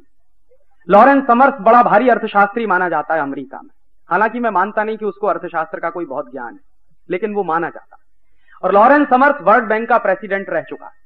तो जिस समय लॉरेंस समर्स वर्ल्ड बैंक का प्रेसिडेंट था, उस समय उसने एक चिट्ठी लिखी थी अपने कुछ दूसरे अधिकारियों को, गलती से वो लीक हो गई है, उसकी फोटोकॉपी मेरे पास है। वो चिट्ठी में लिख क्या रहा है, Lawrence Summers as a president of World Bank लिख रहा है कि हमको अब इस लिबरलाइजेशन का फायदा उठाते हुए, लिबरलाइजेशन ब्रैकेट में लिखा हुआ है इंडिया, तो हिंदुस्तान के लिबरलाइजेशन का फायदा उठाते हुए फर्स्ट वर्ल्ड कंट्रीज की सारी हजारडस केमिकल इंडस्ट्रीज इंडिया में ट्रांसफर कर देनी चाहिए। क्यों कर देनी चाहिए? नीचे के पैराग्राफ में एक और वाक्य वो लिख रहा कि हिंदुस्तान में अगर कोई मर जाए तो उसकी कीमत अमेरिका में मरने वाले आदमी की कीमत से बहुत कम है। माने आप अमेरिका की लेबोरेटरी के लिए चूहे जैसे हैं, गिनी पिग्स हैं। और वो कह रहा है कि अमेरिका और फर्स्ट वर्ल्ड कंट्रीज की सारी हजार्डस केमिकल इंडस्ट्रीज को आप हिंदुस्तान में ट्रांसफर कर दीजिए, फायदा उठाते हुए लिबरलाइजेशन का। और वही फायदा उठाते हुए हिंदुस्तान में ये सब तमाशा हो गया है। ऐसे ऐसे एग्रीमेंट साइन हुए हैं लिबरलाइजेशन के नाम पर कि आप चौंक जाएंगे। अमेरिका की एक कंपनी है जिसका नाम है पेप्सी कोला। पेप्सी कोला के साथ भारत सरकार ने एक एग्रीमेंट साइन किया है कि हर साल Pepsi cola 10,000 metric ton chemical waste America से लाकर हिंदुस्तान में डंप करेगा। ये है लिबरलाइजेशन। और ये 2 साल से डंप होना शुरू हो गया है। सबसे पहली डंपिंग किया था पेप्सी कोला ने मद्रास के पास एक गांव है, और अब इस साल से पेप्सी कोला डंप कर रहा है उस केमिकल वेस्ट को। केरल में एक जगह है, उसका नाम है वाइपीन। वाइपीन बहुत सुंदर द्वीप है। एक बार मैं गया हूं, इतना खूबसूरत है कि जाने के बाद लौटने का मन नहीं करता। अब उस वाइपीन द्वीप पर अमेरिका से लाया हुआ 10,000 मीट्रिक टन कचरा वेस्ट डंप किया जा रहा है, और ये काम पेप्सी कोला कर रहा है। और ये क्यों हुआ है? क्योंकि लिबरलाइजेशन हो रहा है इस देश में, ग्लोबलाइजेशन। और ऐसे एक नहीं, हंड्रेड्स ऑफ एग्रीमेंट साइन हुए हैं कनेडियन कंपनियों के साथ, ऑस्ट्रेलियन कंपनियों के साथ, अमेरिकन कंपनियों के साथ, न्यूजीलैंड की कंपनियों के साथ, कि वो दुनिया भर के तमाम देशों का। कनाडा की एक कंपनी से तो ये एग्रीमेंट साइन हुआ है जिसको लेके हमने एक पिटीशन फाइल किया। एग्रीमेंट ये है कि कनाडा की कंपनी अपना एटॉमिक वेस्ट लेकर आएगी और हिंदुस्तान में डंप करेगी। ये कंपनी पहले बांग्लादेश के साथ एग्रीमेंट करना चाहती थी। बांग्लादेश की सरकार भी इतनी होशियार है कि जब उनको पता चला कि ये लाने वाले क्या हैं तो एटॉमिक वेस्ट आएगा, तो उन्होंने कहा नहीं, हम इसको परमिशन नहीं देने वाले। जो एग्रीमेंट बांग्लादेश की सरकार ने नहीं किया, वो एग्रीमेंट हमारी सरकार ने किया कनाडियन कंपनी के साथ। और ऐसे 100 से ज्यादा एग्रीमेंट साइन हुए हैं जिसमें हर साल इस देश में हजारों मीट्रिक टन कचरा आएगा उनके देश का, और इस देश में डंप किया जाएगा। और एक बड़ा ऐतिहासिक दस्तावेज ऐसा ही है मेरे पास। हॉलैंड की एक कंपनी है सीजवॉन वीवी, उसके साथ मनमोहन सिंह ने एक एग्रीमेंट साइन किया। क्या एग्रीमेंट था? कि हॉलैंड के सुअरों का गोबर 1 करोड़ टन हर साल हिंदुस्तान में लाके डंप किया जाए। ये एग्रीमेंट किया मनमोहन सिंह, और उसके दस्तावेज मेरे पास। क्यों किया है? तर्क क्या था मनमोहन सिंह का? तर्क यह था कि हॉलैंड के सुअरों का जो गोबर है वो क्वालिटी में बहुत अच्छा है। क्यों अच्छा है क्वालिटी में? तो वो तर्क दे रहे थे। जब हमने कहा कि ये आपने क्यों किया, तो एक दिन दिल्ली की एक मीटिंग में उन्होंने इस सवाल पर जवाब देते हुए कहा कि हमने इसलिए ये एग्रीमेंट साइन किया कि हॉलैंड के जो सुअरों का गोबर है वो बहुत अच्छा, क्वालिटी में बहुत अच्छा। और दूसरा क्यों अच्छा है? क्योंकि वहां के सुअर सोयाबीन खाते हैं। तो मैंने सवाल पूछा उनसे उस मीटिंग में कि ये सोयाबीन जाता कहां से? कि हमारे देश से जाता है। कहां से जाता है? मध्य प्रदेश से जाता है। आपको मालूम है इस देश में मध्य प्रदेश को पूरा सोयाबीन का बेल्ट बना दिया इसी ग्लोबलाइजेशन के चक्कर। तो क्या हो रहा है? सोयाबीन के लिए हजारों हेक्टेयर खेती बर्बाद कर दी गई है। सारे दुनिया के एग्रीकल्चरल साइंटिस्ट कहते हैं कि 10 साल सोयाबीन की खेती के बाद 11वें साल आप उस खेत में कुछ नहीं कर सकते, वो बंजर हो जाता। इसलिए यूरोप के देश सोयाबीन पैदा नहीं करते। तो यूरोप के देश सोयाबीन पैदा नहीं करते, लेकिन हॉलैंड एक ऐसा देश है जो सुअरों को पालता है। मैंने हॉलैंड में देखा बड़े बड़े रेंच होते हैं पिग्स के। हमारे यहां रेंच होते हैं गाय के, उनके यहां रेंच होते हैं पिग्स के।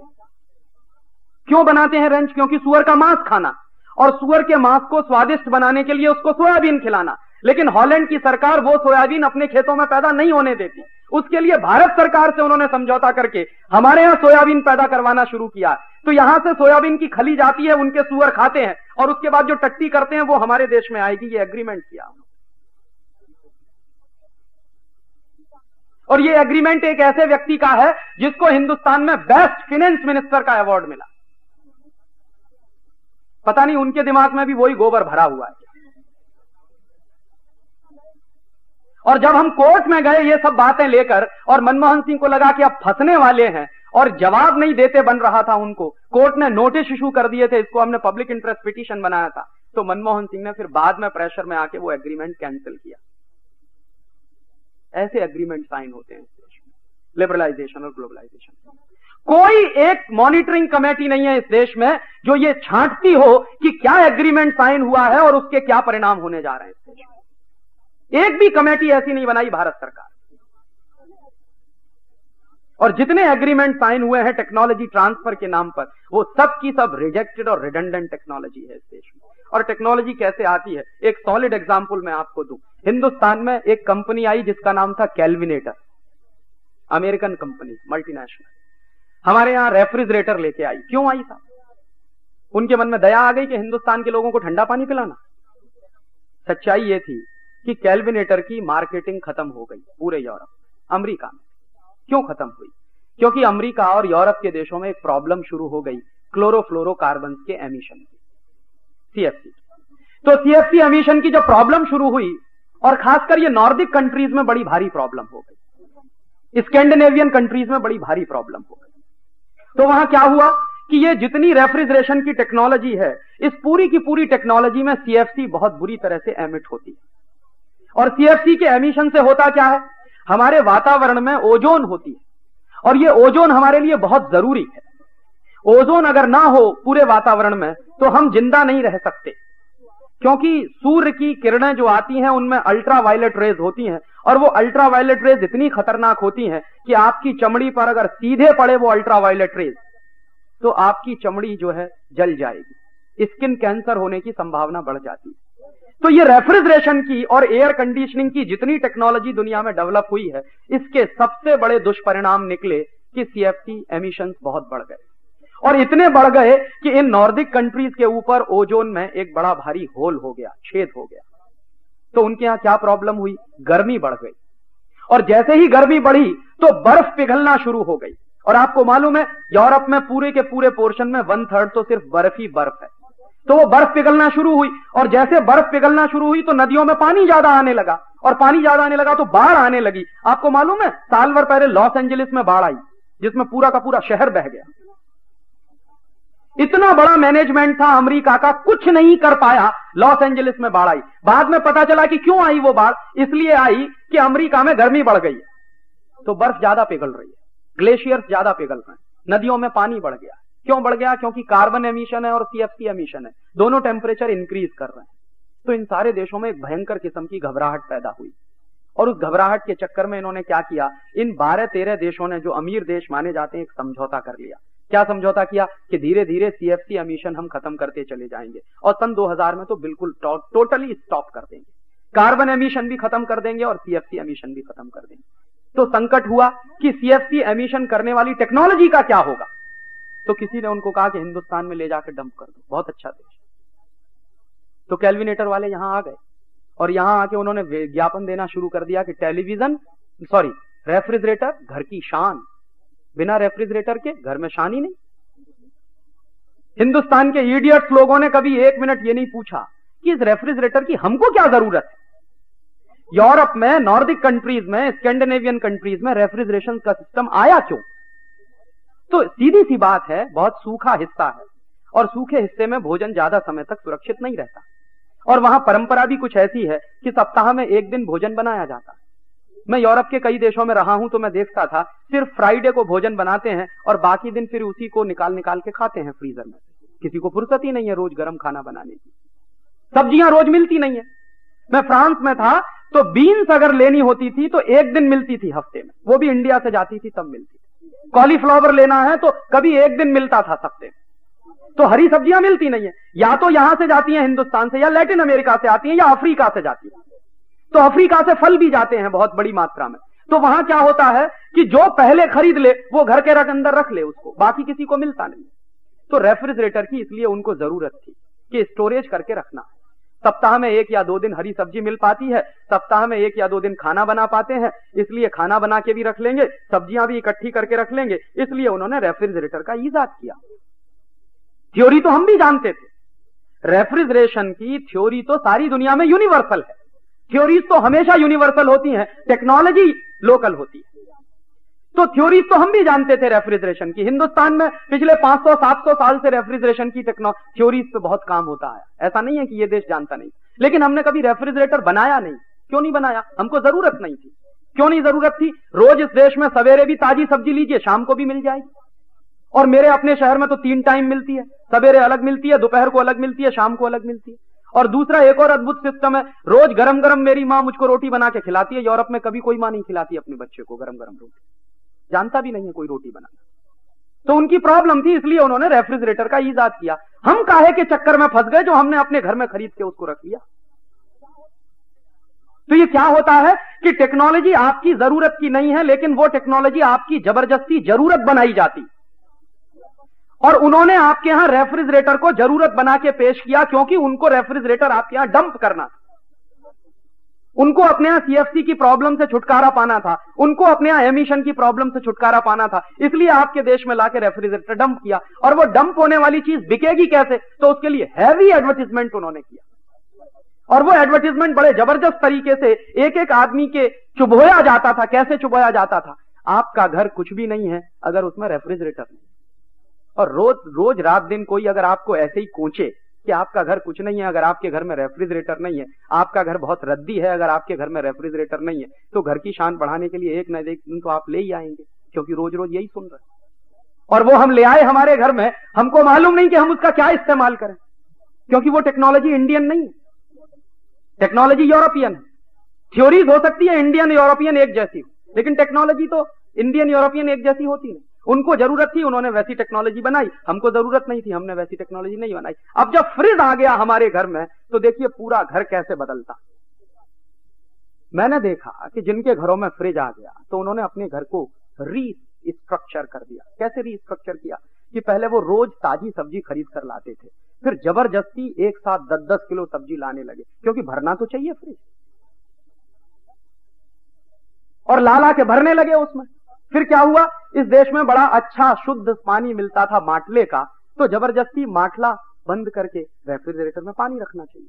हिंदुस्तान में शायद बहुत इडियोटिक लोग मिलेंगे जो प्लास्टिक की बोतल में पीने का पानी भर के रखते हैं रेफ्रिजरेटर के अंदर। दुनिया में सबसे रद्दी चीज है प्लास्टिक। यूरोप के तो कई देशों में प्लास्टिक बैन होने जा रहा है, जापान ने तो पहले ही बैन कर दिया। 5-6 साल से जापान में प्लास्टिक की चीजों का उत्पादन लगातार कम किया जा रहा है। और वहां जापान में एक नियम है कि कोई भी खाने पीने की चीज प्लास्टिक पैकिंग में नहीं होनी चाहिए। सरकार ने बाकायदा नोटिफिकेशन जारी कर दिया।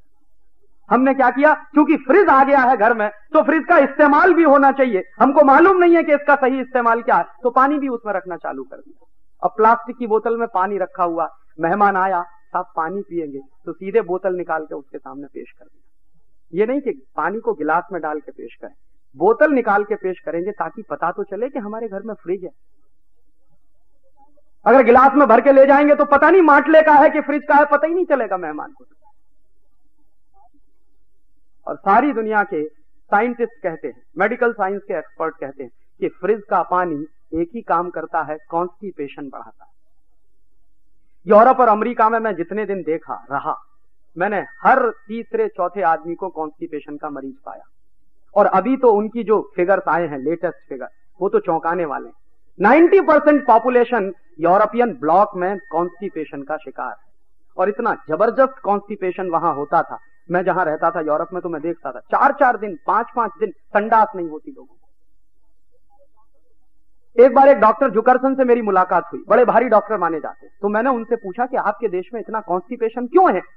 तो कहने लगे उसका सिंपल सा कारण है कि हमेशा फ्रिज का पानी हम लोग पीते हैं और आइस इतनी इस्तेमाल करते हैं, जरा सा पानी उसमें आइस डालेंगे 3/4, चाहे पेप्सी पीना हो, कोका पीना हो, तो 3/4 उसमें आइस के क्यूब्स होंगे और मुश्किल से 1/4 उसमें कोका या पेप्सी या कोई सॉफ्ट ड्रिंक होगा या हार्ड ड्रिंक होगा, कुछ भी होगा।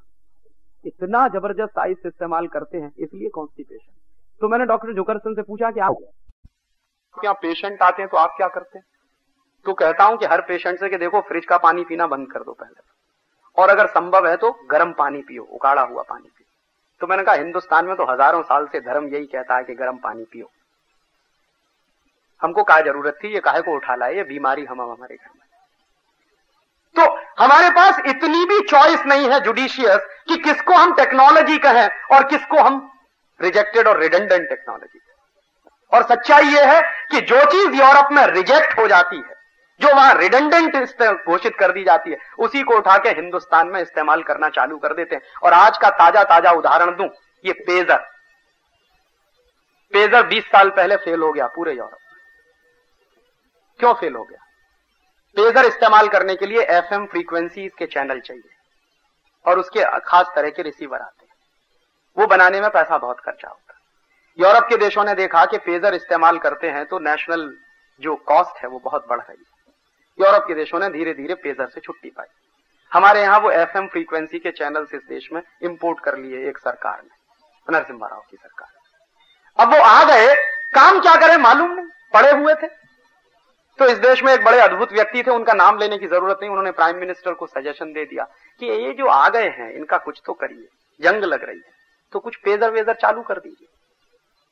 और मुझे फाइनेंस सेक्रेटरी थे एसपी शुक्ला, वो कहने लगे कि यार उतनी डिबेट हुई उस दिन कैबिनेट की मीटिंग में कि यूरोप ने पेजर क्यों रिजेक्ट किया, कुछ सोच समझ के किया होगा। और उन्होंने जब टोटली रिजेक्ट कर दिया किसी टेक्नोलॉजी को, तो तुम काहे को उठा के ला रहे हो उसको?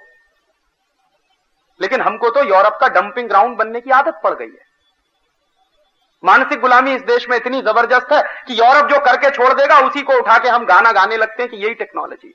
सच्चाई यह है कि पेजर की टेक्नोलॉजी उनके यहां रिजेक्ट हुई, रिडंडेंट हुई, और उसको रिडंडेंट घोषित करवाने में सबसे बड़ी भूमिका यह अदा हुई कि पैसा बहुत खर्चा होता है, आउटपुट कुछ भी नहीं है उसका, नेशनल मनी का वेस्टेज है। तो फ्रांस ने सबसे पहले खत्म किया, फिर जर्मनी ने खत्म कर दिया, फिर और तमाम देशों ने धीरे धीरे करके खत्म कर दिया। अब वो वहां खत्म हो गया, लेकिन उनके पास मशीनें पड़ी हुई थी, उनका क्या करें, हिंदुस्तान में लाए और डंप कर दिया, और आपके यहां चालू है, जिसको देखो वहां लगाए घूम रहा। बड़ा है, इस देश में तो स्मार्टनेस की निशानी बन गई है, जिसको देखो यहां लगाए घूम।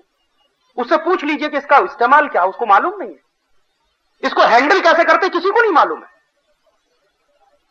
अरे पेजर को हैंडल करने के बारे में मैं किसी से, मैं तो चूंकि टेलीकम्युनिकेशन में काम कर चुका हूं, इसलिए मुझे मालूम है कि उसको हैंडल करना सबके बस की बात नहीं।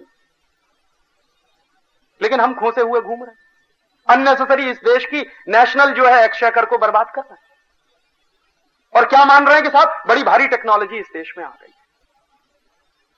टेक्नोलॉजी ऐसी कोई भी आपके देश में नहीं आती।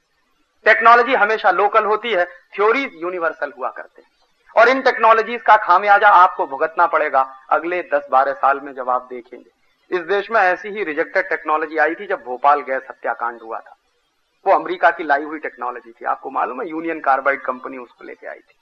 और जब यूनियन कार्बाइड आ रहा था तो इस देश के बड़े बड़े साइंटिस्टों ने मना किया था कि जो टेक्नोलॉजी लेके आ रहा है यूनियन कार्बाइड, ये हमारे देश के लिए बिल्कुल सुरक्षित नहीं है। लेकिन टेक्नोलॉजी के कुछ अंधे लोग हैं इस देश में जो मानते हैं कि अमेरिका की टेक्नोलॉजी माने भगवान, देवता, उसके नीचे कुछ नहीं।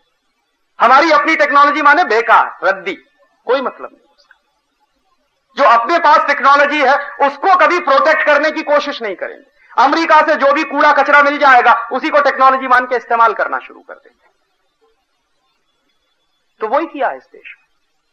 और टेक्नोलॉजी के नाम पर पिछले 40-50 साल से जो नाटक इस देश में चल रहा, आप शायद उसकी कहानी इतनी लंबी है, सुनाते सुनाते कई समय लगे, क्योंकि मैं तो टेक्नोलॉजी के क्षेत्र में काम कर चुका हूं, और रियल जो टेक्नोलॉजी है इस देश में उसके बारे में हमको सोचने की फुर्सत नहीं। उसको कैसे इंप्रूव करें, कैसे इनोवेट करें, कैसे उसको ऑपरेशनल बनाएं, उस पर किसी का दिमाग नहीं लगता। जैसे मैं एक छोटा सा उदाहरण देता हूं, हिंदुस्तान में एक बड़ा भारी रिसर्च प्रोजेक्ट चल रहा है जिसमें सैकड़ों करोड़ रुपया लगा। पता है क्या रिसर्च प्रोजेक्ट है? चंद्रमा से कुछ पत्थर के टुकड़े आए हैं, उस पर रिसर्च हो रही है, सैकड़ों करोड़ रुपया उसमें लगा हुआ। और जब मैं सीएसआईआर में था, काम करता था, तो मैं रात दिन चिल्लाता था कि ये चंद्रमा से पत्थर के टुकड़े आ गए हैं, तुम्हारे किस काम के? अमेरिका वालों को करने दो, यूरोप वालों को करने दो, क्योंकि उनके पास करने के लिए अब काम नहीं है।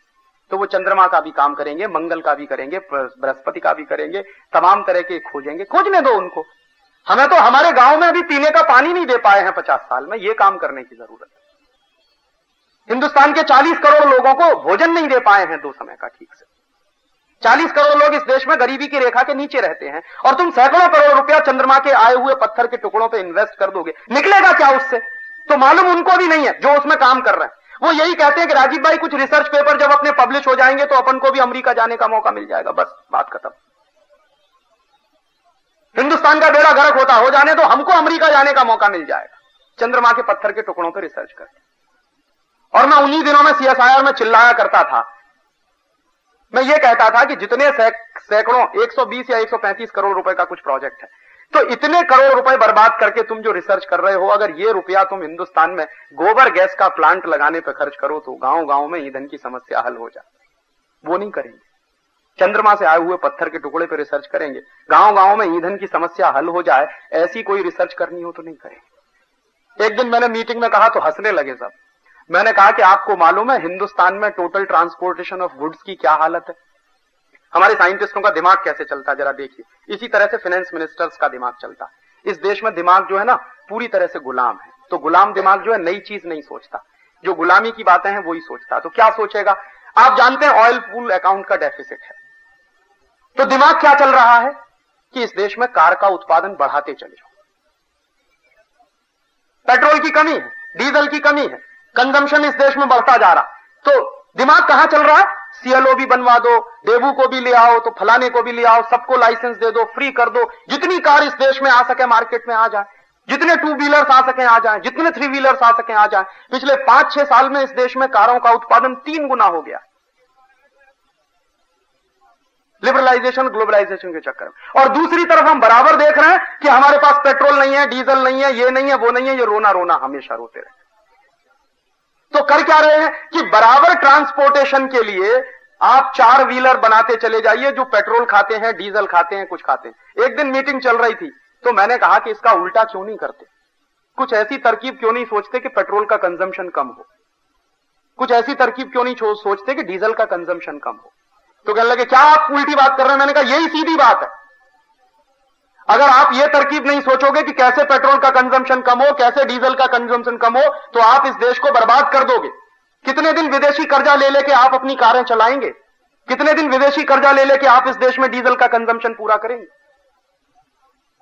तो कहने लगे कैसे होगा? मैंने कहा आप एक सर्वे कराइए और हिंदुस्तान में पता करिए टोटल ट्रांसपोर्टेशन ऑफ गुड्स की क्या स्थिति। तो बेंगलोर में एक रिसर्च इंस्टीट्यूट है, उसके एक साइंटिस्ट बैठे हुए थे, उनको ये बड़ा अच्छा लग गया। उन्होंने कहा राजीव मैं इस पे काम करता हूं। मैंने कहा जरूर करिए। 1-1.5 साल उन्होंने बड़ा भारी काम किया, काफी सर्वे किया। सर्वे की रिपोर्ट आई और कही रिपोर्ट क्या है? रिपोर्ट यह है कि हिंदुस्तान में अभी भी गुड्स का ट्रांसपोर्टेशन जो है उसमें 60% बैलगाड़ी से है। 60% ट्रांसपोर्टेशन ऑफ गुड्स इस देश में बैलगाड़ी से होता है। 40% ट्रांसपोर्टेशन ऑफ गुड्स इस देश में या तो 4 पहिए वाली या रेलगाड़ी या हवाई जहाज से है। तो मैंने उनसे कहा, जो साइंटिस्ट साहब जिन्होंने काम किया, कछालकर साहब बड़े बारीक व्यक्ति हैं, अर्थशास्त्र भी थोड़ा जानते हैं, मैंने कहा मान लीजिए ये सारा का सारा बैलगाड़ी वाला गुड्स हम जो है हवाई जहाज से ले जाना चालू कर दें या रेल से ले जाना चालू कर दें या ट्रक से ले जाना चालू कर दें, तब क्या स्थिति होगी? तो उन्होंने सिंपल जो सेंटेंस मुझसे कहा कि राजीव तब इस देश का ऑयल पूल अकाउंट का डेफिसिट 70,000 करोड़ पे पहुंच जाएगा। अभी सिर्फ 20,000 करोड़ पे, फिर 70,000 करोड़ पे पहुंच जाएगा और तब तुम्हारी पूरी की पूरी इकोनॉमी कोलैप्स कर जाएगी। तो वो रिपोर्ट आने के बाद फिर एक दिन CSIR की मीटिंग में मैंने कहा तो फिर ऐसी रिसर्च क्यों नहीं करते कि ये 60% ट्रांसपोर्टेशन ऑफ गुड्स जो बैलगाड़ी से हो रहा है ये 80% कैसे हो जाए? कहने लगे ये कैसे हो सकता? मैंने कहा सिंपल सा काम है, बैलगाड़ी के पहिए में बियरिंग लगा दो। लेकिन कहने लगे बैलगाड़ी के पहिए में बियरिंग तो लग सकती है लेकिन अमेरिका जाने का मौका नहीं है उसमें। हाँ, और ये मेरे देश के एक बड़े सीनियर साइंटिस्ट ने मुझको जवाब दिया कि बैलगाड़ी के पहिए में बियरिंग लग सकती है, ये बात तुम्हारी बराबर है, और शायद बियरिंग लग जाए तो बैलों के ऊपर बोझा कम पड़ेगा और उसी शक्ति में वो शायद 1.5 गुना या 2 गुना ज्यादा बोझा ढोकर ले जाएंगे। ये बात तुम्हारी सही है, लेकिन उसमें बियरिंग लगाने से मुझे क्या फायदा? मैं तो अमेरिका जा नहीं सकता। अमेरिका कब जाऊंगा? पेट्रोल पे कोई रिसर्च करूं, डीजल पे कोई रिसर्च करूं, ऑक्टेन नंबर उसका कुछ बढ़वा दूं, ये कर दूं, वो कर दूं, तब तो शायद अमेरिका जाने का मौका है। बैलगाड़ी के पहिए में बियरिंग लगाने में तो गांव में जाना पड़ेगा। ऐसे इस देश का दिमाग चलता है। सच में जो टेक्नोलॉजी है वो बैलगाड़ी के पहिए में है, और बैलगाड़ी के पहिए को अगर हम इंप्रूव कर दें तो हिंदुस्तान के ऑयल पूल अकाउंट के डेफिसिट को आप खत्म कर सकते हैं। वरना कारों की संख्या बढ़ा के, 2 व्हीलर्स की संख्या बढ़ा के, स्कूटर्स की संख्या बढ़ा के, मोटरसाइकिल की संख्या बढ़ा के आप तो डेफिसिट बढ़ाने ही जा रहे हैं, क्योंकि आप जानते हैं आपके देश में उतना प्रोडक्शन नहीं है पेट्रोल का। आप जानते हैं जितनी आपकी नीड्स हैं उसका मुश्किल से 40 से 50% आप प्रोड्यूस कर पाते, बाकी सारा का सारा आपको इंपोर्ट करना पड़ता। और शायद आप ये भी जानते होंगे कि हिंदुस्तान सरकार के जितने इंपोर्ट्स बिल हैं उसमें सबसे बड़ा इंपोर्ट जो है पेट्रोलियम प्रोडक्ट का ही है। हर साल हजारों करोड़ रुपया हमको बर्बाद करना पड़ता है, लेकिन ये रुक सकता है, रुकने के रास्ते भी हैं, ऐसा नहीं है कि रास्ते नहीं, लेकिन किसी को इंटरेस्ट नहीं। इंटरेस्ट क्यों नहीं है? क्योंकि अमेरिका जाने का मौका नहीं, हिंदुस्तान के गांव में जाना पड़ेगा। और गांव से सबको नफरत जैसी हो गई है कि गांव सुन के तो ऐसा लगता है जैसे कुछ अजीब सी शिवरिंग होने लगती है बहुत सारे लोगों को तो गांव का नाम सुन। टेक्नोलॉजी जहां है और जिसको इनोवेट करने की जरूरत है, इंप्रूव करने की जरूरत है, वहां किसी का कोई ध्यान नहीं। इस देश में एक भी प्रोजेक्ट ऐसा नहीं चल रहा। शायद आप ये सुनकर आश्चर्य से पूछेंगे, CSIR की 44 नेशनल लेबोरेटरीज हैं इस देश में, 60,000 साइंटिस्ट उसमें काम करते हैं। एक भी साइंटिस्ट इस बात पे काम नहीं कर रहा है कि बैलगाड़ी के पहिए में बियरिंग कैसे लगाया जाए, एक भी साइंटिस्ट काम नहीं कर रहा। और सब हजारों हजारों रुपए तनख्वाह पा रहे हैं इस देश में। चंद्रमा से आए हुए पत्थर के टुकड़े पे तो काम चल रहा, लेकिन बैलगाड़ी के पहिए में कैसे बियरिंग लगा के आप उसको और ज्यादा इफिशिएंट बना सकते हैं, इस पे कोई काम इस देश में नहीं चल रहा। हमको मालूम ही नहीं है कि कौन सी टेक्नोलॉजी पे हमें काम करना चाहिए, कौन सी टेक्नोलॉजी पे काम नहीं करना चाहिए इस देश में। और कई बार टेक्नोलॉजी के नाम पर इतना बड़ा धोखा आपके साथ होता है। इस देश में ड्रग्स एंड फार्मास्यूटिकल का जितना बड़ा सेक्टर है, ये तो हाईटेक एरिया माना जाता है ना। और आपको शायद मालूम नहीं है कि आप जितनी दवाएं खाते हैं उसमें 90% जहर। जो दवाएं सारी दुनिया में बैन कर दी गई हैं, रिजेक्ट कर दी गई हैं, उन्हीं दवाओं को लाकर मल्टीनेशनल्स आपके देश में बेच देती हैं। जिन दवाओं को A क्लास का पॉइजन डिक्लेयर किया गया है, वो दवाएं आपके देश में धड़ल्ले से बिक रही हैं। जैसे ब्रूफेन, ब्रूफेन A क्लास का पॉइजन है। ब्रूफेन खाइए तो किडनी भी डैमेज होती है, लीवर भी डैमेज होता है। ये बात सारे डॉक्टर कहते हैं, लेकिन इस देश में धड़ल्ले से ब्रूफेन बिक रहा है। जरा भी कहीं आपके शरीर में दर्द हो जाए, तुरंत डॉक्टर आपको प्रेस्क्राइब कर देगा, ब्रूफेन खा लीजिए। और इसमें सच्चाई क्या है? टेक्नोलॉजी के लेवल पे अगर आप उसकी गहराई में जाएं, तो जहां भी आपके दर्द है शरीर में, उस दर्द को खत्म करने के लिए शायद मुश्किल से 1 मिलीग्राम ब्रूफेन की जरूरत पड़ती, मुश्किल से, मैक्सिमम। लेकिन आपको दी जाती है जो टैबलेट, वो 400 mg की होती, 250 mg से नीचे तो ब्रूफेन की कोई टैबलेट बनती नहीं। All India institute of medical science में मेरा एक दोस्त था जो मेरे साथ BSc में पढ़ता था। बाद में वो बायो ग्रुप में चला गया और डॉक्टर हो गया, बड़ा भारी डॉक्टर है इस समय वहां। वो काफी कुछ बेसिक रिसर्च का काम करता है। तो एक दिन मैंने उससे पूछा कि ये बताओ कि अगर मुझे शरीर में 1 mg की ब्रूफेन की जरूरत है मेरे पेन को खत्म करने के लिए, और मैं खाता हूं 400 mg की टैबलेट, तो क्या होगा? तो उसने कहा सिंपल सी बात है, 399 mg जो तुम्हारे शरीर में चला गया, ये कहीं ना कहीं कुछ ना कुछ गड़बड़ करेगा। लेकिन तुम्हारा डॉक्टर तुमको बताएगा नहीं कि वो जो एक्स्ट्रा चला गया वो क्या गड़बड़ करने वाला। और वो गड़बड़ जब शुरू हो जाएगी तो तुम दोबारा वापस डॉक्टर के पास जाओगे कि डॉक्टर साहब अब मेरा किडनी फेल होने लगा या लीवर डैमेज कर रहा है। तो डॉक्टर कहेगा अच्छा ठीक है, दूसरी टैबलेट फिर ले जाओ। तो उसको खा के हो सकता है तुमको ब्रेन हेमरेज हो जाए, तुम भी ऊपर चले जाओगे। डॉक्टर साहब हाथ झाड़ के एक तरफ खड़े हो जाएंगे, हम क्या करें साहब, दवाई का रिएक्शन हो गया। कोई अकाउंटेबिलिटी नहीं है उनके ऊपर। उनकी दी हुई दवा से मरीज मरता, मर जा, उनसे क्या लेना देना। उनको तो अपनी फीस से मतलब है, उनको अपने पैसे से मतलब।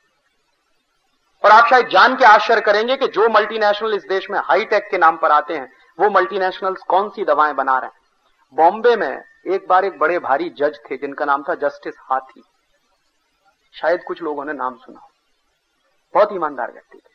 उनके बारे में कहा जाता था कि दुनिया की कोई शक्ति उस आदमी को खरीद नहीं सकती, और ये ठीक ही था।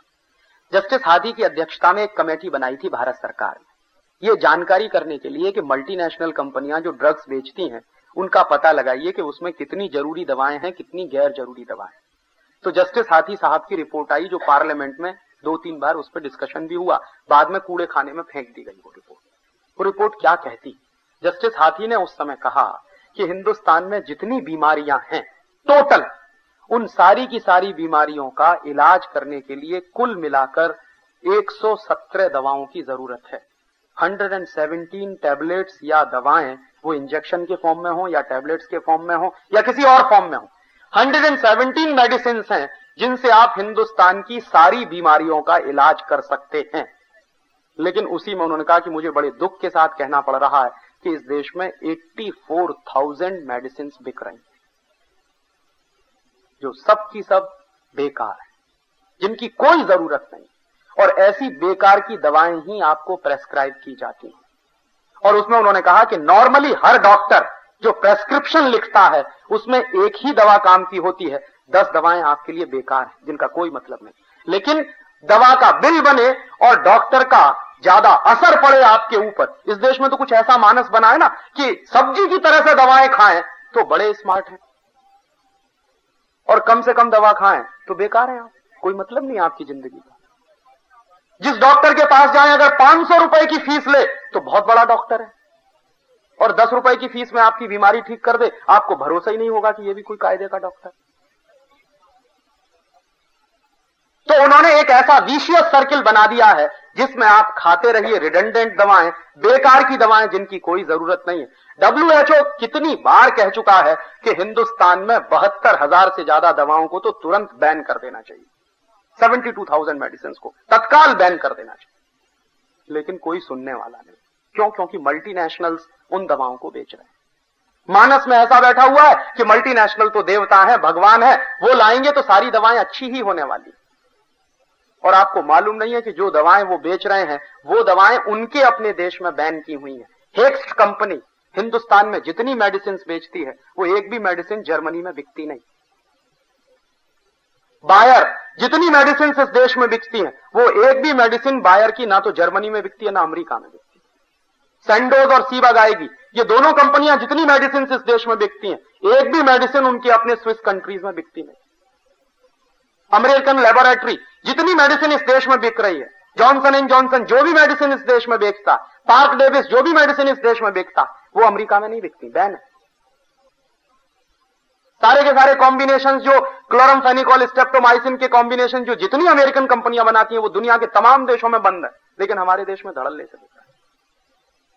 जापान में अभी 3 साल पहले वहां की सरकार ने पैरासीटामोल बैन किया, क्योंकि पैरासीटामोल खा के जापान में करीब 1.5 लाख बच्चे अपंग हो गए, पोलियो के शिकार हो गए। तब से वहां पैरासीटामोल बैन है। यहां क्या है, हर छोटे बच्चे को बुखार में आप ले जाइए डॉक्टर के पास, तुरंत लिख देगा पैरासीटामोल खा लीजिए। ये टेक्नोलॉजी है। दुनिया भर का जहर आपके यहां लाके डंप कर रहे हैं और आपको मालूम नहीं, आपकी मौत के साथ खेल रहे हैं। और जो टैबलेट का मुश्किल से बनाने में 5 पैसे का खर्चा आता है, वो टैबलेट बाजार में 2.5 रुपए की, 2 रुपए 80 पैसे की, 3 रुपए की बिकती है। 5 पैसे का कॉस्ट ऑफ प्रोडक्शन है ब्रूफेन का। 5 पैसे में बनने वाली ब्रूफेन 2.5 रुपए, 2.25 रुपए, 4 रुपए, और कभी कभी ब्लैक मार्केटिंग हो जाए तो और भी बड़े स्तर पर बिकती है। और आपको शायद अंदाजा हो, आप तो चार्टर्ड अकाउंटेंट्स हैं, आप कभी एक होमवर्क करिए, कुछ रिसर्च का काम करिए कि ड्रग्स एंड फार्मास्यूटिकल में काम करने वाली कंपनियों के प्रॉफिट परसेंटेज थाउजेंड्स ऑफ 1000% में है।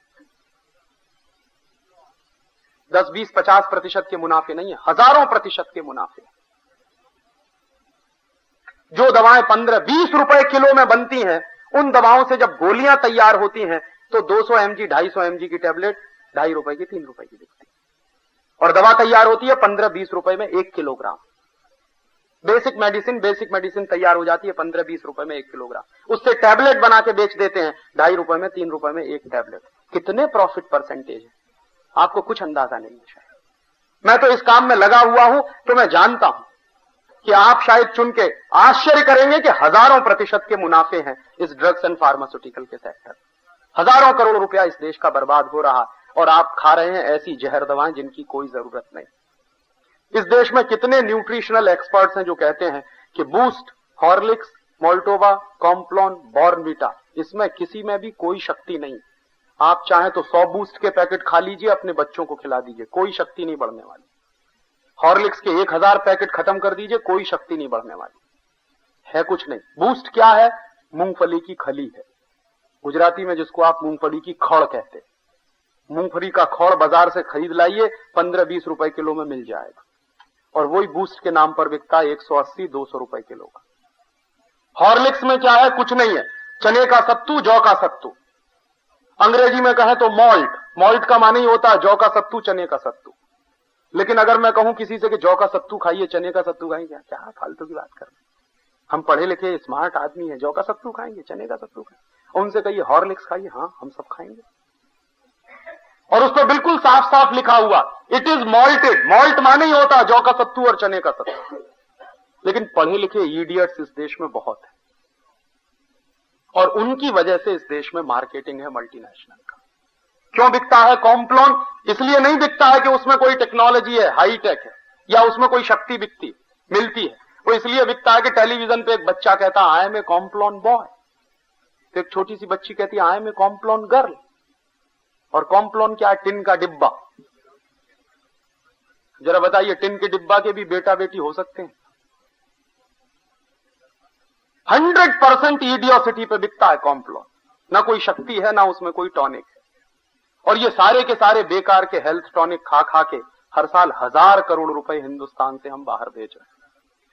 4.5-5 हजार करोड़ ड्रग्स एंड फार्मास्यूटिकल की वो सारी दवाएं खा के बेच रहे हैं जो दवाएं जहर हैं, और ऊपर से 1000 करोड़ रुपया ये हेल्थ टॉनिक्स खा के बेच रहे हैं। जैसे ईस्ट इंडिया कंपनी हमको लूटा करती थी, उससे कई हजार गुनी ज्यादा लूट इस समय चल रही है। यही है ग्लोबलाइजेशन, यही है लिबरलाइजेशन। और ये ग्लोबलाइजेशन और लिबरलाइजेशन बहुत खूबसूरत तरीके से पहले भी चल चुका है। ऐसा नहीं है कि ये देश में पहली बार चल रहा है, अंग्रेजों ने यही चलाया था। आपको शायद आश्चर्य होगा ये जान के कि ये फ्री ट्रेड शब्द इस देश के लिए नया नहीं है। फ्री ट्रेड शब्द इस देश में सन 1813 से चलता रहा है। 1813 में हाउस ऑफ कॉमन्स में ब्रिटेन में डिबेट चल रही है, और वो डिबेट क्या है कि हिंदुस्तान में फ्री ट्रेड करना है। तो एक एमपी को एक दूसरा एमपी सवाल पूछता है कि what do you mean by free trade? तो विल्बरफोर्स नाम का एक एमपी है जो बड़ा भारी एमपी माना जाता है उस जमाने में, जिसको father of the Victorian people भी कहते। तो विल्बरफोर्स जवाब दे रहा है हाउस ऑफ कॉमन्स में सन 1813 में कि फ्री ट्रेड का माने ब्रिटिश गुड्स का हिंदुस्तान के पूरे मार्केट में भर जाना। फ्री ट्रेड का माने इंडियन कंपनीज का ब्रिटेन की कंपनियों का सबजुगेटेड हो जाना। फ्री ट्रेड का माने इंडिया का कोई भी माल ब्रिटेन के बाजार में नहीं बिकना, ब्रिटेन का सारा माल हिंदुस्तान के बाजार में बिकना। फ्री ट्रेड का माने हिंदुस्तान का सारा रॉ मटेरियल कच्चा माल ब्रिटेन में आए तो मुफ्त में आए, और उसी से पक्का माल बनकर जाए हिंदुस्तान में बिके, और उसका मुनाफा ब्रिटेन में आए। ये फ्री ट्रेड। ये डेफिनेशंस हैं फ्री ट्रेड की ब्रिटिशर्स लोगों की, और उन्हीं डेफिनेशंस के आधार पे उन्होंने हिंदुस्तान में काम किए हैं। क्या क्या काम किए हैं? हिंदुस्तान में फ्री ट्रेड चलाया अंग्रेजों ने हिंदुस्तान की इंडस्ट्री को खत्म करने के लिए। और 1813 में तो कंपनी सरकार यहां चलती थी, तो उसकी मदद से उन्होंने चलाया। हाउस ऑफ कॉमन्स की जो डिबेट्स मेरे पास हैं, जो ब्रिटेन के दस्तावेज मेरे पास हैं, उन पर से जो बात समझ में आ रही है वो ये कि उस जमाने में ब्रिटेन की सरकार का 1 पॉइंट प्रोग्राम है कि हिंदुस्तान की इकोनॉमी को कोलैप्स कराना है किसी भी तरीके से। तो उसके लिए क्या क्या किया है उन्होंने? 1813 की डिबेट के बाद कुछ फैसले हुए हैं, जिन फैसलों के आधार पर इस देश में टैक्सेशन का सिस्टम अंग्रेजों ने डेवलप किया। सबसे पहला टैक्स इस देश में central excise and salt tax लगाया। क्यों? तो ब्रिटिश पार्लियामेंट में उसकी जो डिबेट चल रही है कि हिंदुस्तान में हमको एक्साइज लगाना है। क्यों लगाना है? ताकि Indian businessman, Indian industrialist British कंपनियों के सामने खड़े नहीं हो सके, क्योंकि ब्रिटेन की कंपनियों का माल टैक्स फ्री। हिंदुस्तान में ब्रिटेन का जितना माल आता था उस पर एक भी पैसे का टैक्स नहीं था, और हिंदुस्तान की कंपनियां जो माल बनाएंगी उस पर टैक्स लगाओ तो हिंदुस्तानी माल महंगा होगा, ब्रिटिश माल सस्ता होगा। यह फ्री ट्रेड के तहत किया गया। दूसरा, फिर हर एक बिजनेसमैन, हर इंडस्ट्रियलिस्ट पे अंग्रेजों ने इनकम टैक्स लगाया। और अंग्रेजों ने कितना इनकम टैक्स लगाया? पहले ही बार में 97% इनकम टैक्स इस देश पे लगाया अंग्रेजों। ये 1844 की बात कर रहा हूं मैं, आज की बात नहीं कर रहा। सेंट्रल एक्साइज लगा दिया, इनकम टैक्स लगा दिया, फिर लोकल टैक्सेस लगा दिए, सेल्स टैक्स लगा दिए, म्युनिसिपैलिटी के टैक्सेस लगा दिए। ऑक्ट्रॉय अंग्रेजों ने इस देश में शुरू किया। ये आजकल टोल नाका देते हैं ना, ये अंग्रेजों का शुरू किया हुआ, आपका नहीं। जितने टैक्सेशन का स्ट्रक्चर है ये सब अंग्रेजों का बनाया हुआ। और क्यों बना रहे हैं अंग्रेज? ताकि इंडियन इंडस्ट्रियलिस्ट को खत्म किया जाए। और वो कितना टैक्स लगा दिया है? 1844 की डिबेट पे से एक दिन मैंने एक इंटरेस्टिंग कैलकुलेशन किया कि अगर 100 रुपए की आमदनी है तो टोटल टैक्स कितना? तो 127-130 रुपए का। और आज आप देख लीजिए आज क्या है, इससे कोई बहुत भिन्न परिस्थिति नहीं है। इस देश में आजादी के कई साल बाद तक 97% इनकम टैक्स लगता रहा। अंग्रेजों ने चालू किया था। क्यों चालू किया था? ताकि आपको बर्बाद कर सकें। और एक बार डिबेट चली ब्रिटिश पार्लियामेंट में कि जो इनकम टैक्स एक्ट बनाया उन्होंने सबसे पहला, तो कई एमपीज कह रहे थे कि ये इतना कॉम्प्लिकेटेड है कि पढ़ने में नहीं आता। तो एक दूसरा एमपी जवाब दे रहा है कि जानबूझ के इसको कॉम्प्लिकेटेड बनाया गया ताकि हिंदुस्तान का कोई भी आदमी पढ़ नहीं सके। और अगर पढ़ नहीं सकेगा तो क्या करेगा? बार बार इंटरप्रिटेशन के लिए हमारे ही पास आएगा। और आज भी आप देख लीजिए, हिंदुस्तान का इनकम टैक्स एक्ट दुनिया के सबसे कॉम्प्लिकेटेड कानूनों में से एक है। और मेरे शहर में हाई कोर्ट में प्रैक्टिस करने वाले 40-40 साल की जिनकी प्रैक्टिस है इनकम टैक्स की, ऐसे एक वकील ने मुझको कहा कि राजीव, सच्चाई से मैं तुमको बताऊं कि 40 साल की प्रैक्टिस के बाद भी मैं समझ नहीं पाया ये इनकम टैक्स एक्ट है क्या। और वो बहुत ईमानदारी से कहते हैं मुझको कि जब मैं इसको पढ़ना शुरू करता हूं तो पहली लाइन जब मैं पढ़ता हूं और अंतिम लाइन जब मैं पढ़ता हूं तो भूल जाता हूं कि पहली लाइन क्या थी, रिकॉल ही नहीं कर पाता। जानबूझ के इतना कॉम्प्लिकेटेड स्ट्रक्चर उन्होंने खड़ा किया ताकि आप समझ ना सकें और आपको बर्बाद किया जाए। तो वो फ्री ट्रेड के नाम पर किया गया और वही फ्री ट्रेड आज चल रहा है। आज क्या किया जा रहा है? बाहर से आने वाले इंपोर्टेड माल पर सारी ड्यूटीज खत्म की गई और इंडियन कंपनियों को उसी टैक्स के नेट में फंसा के रखा है। तो आपको तो बाहर नहीं होने दे रहे हैं और बाहर से आने वाली कंपनियों के लिए सारे दरवाजे खुले। कई कई कंपनियों को तो 10-10 साल के टैक्स हॉलिडे, 10-10 साल के लिए टैक्स हॉलिडे, और आपके ऊपर टैक्स के डिपार्टमेंट खड़े रहते हैं छाती पर सवार। तो आप तो खत्म होने ही जा रहे हैं। ऐसे ही खत्म किया था ब्रिटिशर्स ने इस देश को। 1844 में जो टैक्सेशन का सिस्टम आया इस देश में, उसके नतीजे क्या निकले? 1890 तक आते आते पूरी इंडियन इंडस्ट्री कोलैप्स कर गई थी, कुछ नहीं बचा था इस देश में। वो फ्री ट्रेड का नतीजा वो निकला। और आज भी ये जो फ्री ट्रेड चल रहा है वो उसी लाइन पे चल रहा है, उससे अलग कुछ नहीं चल रहा। आप इसको मानते हैं कि ये न्यू इकोनॉमिक पॉलिसी है, ये ओल्ड इकोनॉमिक पॉलिसी है अंग्रेजों के जमाने की, इसमें नयापन कुछ भी नहीं। ये कॉलोनाइजेशन के लिए आई थी, वही कॉलोनाइजेशन अब इस देश में फिर से उनको लाना। और ये ऐसे ही अगर चलेगा तो आप सोचिए इस देश का भविष्य क्या होने जा रहा है। मैं नहीं कहता, 1-2 लाइन में सम अप कर रहा हूं। इंटरनेशनल लेबर ऑर्गेनाइजेशन की एक रिपोर्ट आई है जो ये कह रही है कि लिबरलाइजेशन के बाद हिंदुस्तान में बेरोजगारी भयंकर तेजी से बढ़ी। ILO की रिपोर्ट। और हर साल अगर 40 लाख बेरोजगार हुए हैं तो 6 सालों में करीब 2-2.5 करोड़ लोग बेरोजगार हो गए। ये एक बाजू है। दूसरे बाजू में हमारे देश के प्लानिंग कमीशन की रिपोर्ट है, मेरी नहीं है, प्लानिंग कमीशन की रिपोर्ट है कि लिबरलाइजेशन के बाद इस देश में 7 करोड़ लोग और ज्यादा गरीब हो गए। पहले गरीबी की रेखा के नीचे रहने वालों की संख्या करीब 31-32 करोड़ थी, अब 38-39 करोड़ पहुंच गई है, माने 40 करोड़ पहुंच गई। और वो 40 करोड़ लोगों की गरीबी का आलम क्या है आप सुन नहीं सकते। उनमें से 5 करोड़ लोग इतने गरीब हैं कि एक दिन में 50 पैसा खर्च नहीं कर सकते, और 10 करोड़ लोग इतने गरीब हैं कि एक दिन में 1 रुपया नहीं है उनके पास खर्च करने के लिए, और 15 करोड़ लोगों के पास एक दिन में खर्च करने के लिए 5 रुपया नहीं है। ये लिबरलाइजेशन किसके लिए हो रहा है? और बार बार चिल्ला चिल्ला के कहा जा रहा है कि अभी और 20 साल इंतजार करो तब लिबरलाइजेशन के परिणाम आएंगे इस देश में, माने और 20 साल में डूब जाओ, कुछ नहीं बचेगा जब बाहर निकलने के लिए। वो कहा जा रहा है इस देश में। पहले कहते थे कि 2 साल 3 साल इंतजार करो, अब 2-3 साल होते होते 20 साल पहुंच गया इंतजार। कब तक इंतजार करें लिबरलाइजेशन के परिणाम आने का? हम तो देख रहे हैं कि जिन देशों ने लिबरलाइजेशन किया उनमें से बाहर निकलता हुआ तो कोई नहीं दिखाई देता, सब डूबे हुए दिखाई देते। और जिन देशों में तरक्की हो भी गई है, तथाकथित रूप से अगर हम साउथ कोरिया का उदाहरण लें या चीन का उदाहरण लें, तो कैसे हो गई है? उसका सबसे गोल्डन रूल उनके यहां है कि उन्होंने डोमेस्टिक सेविंग्स बढ़ाए हैं अपने।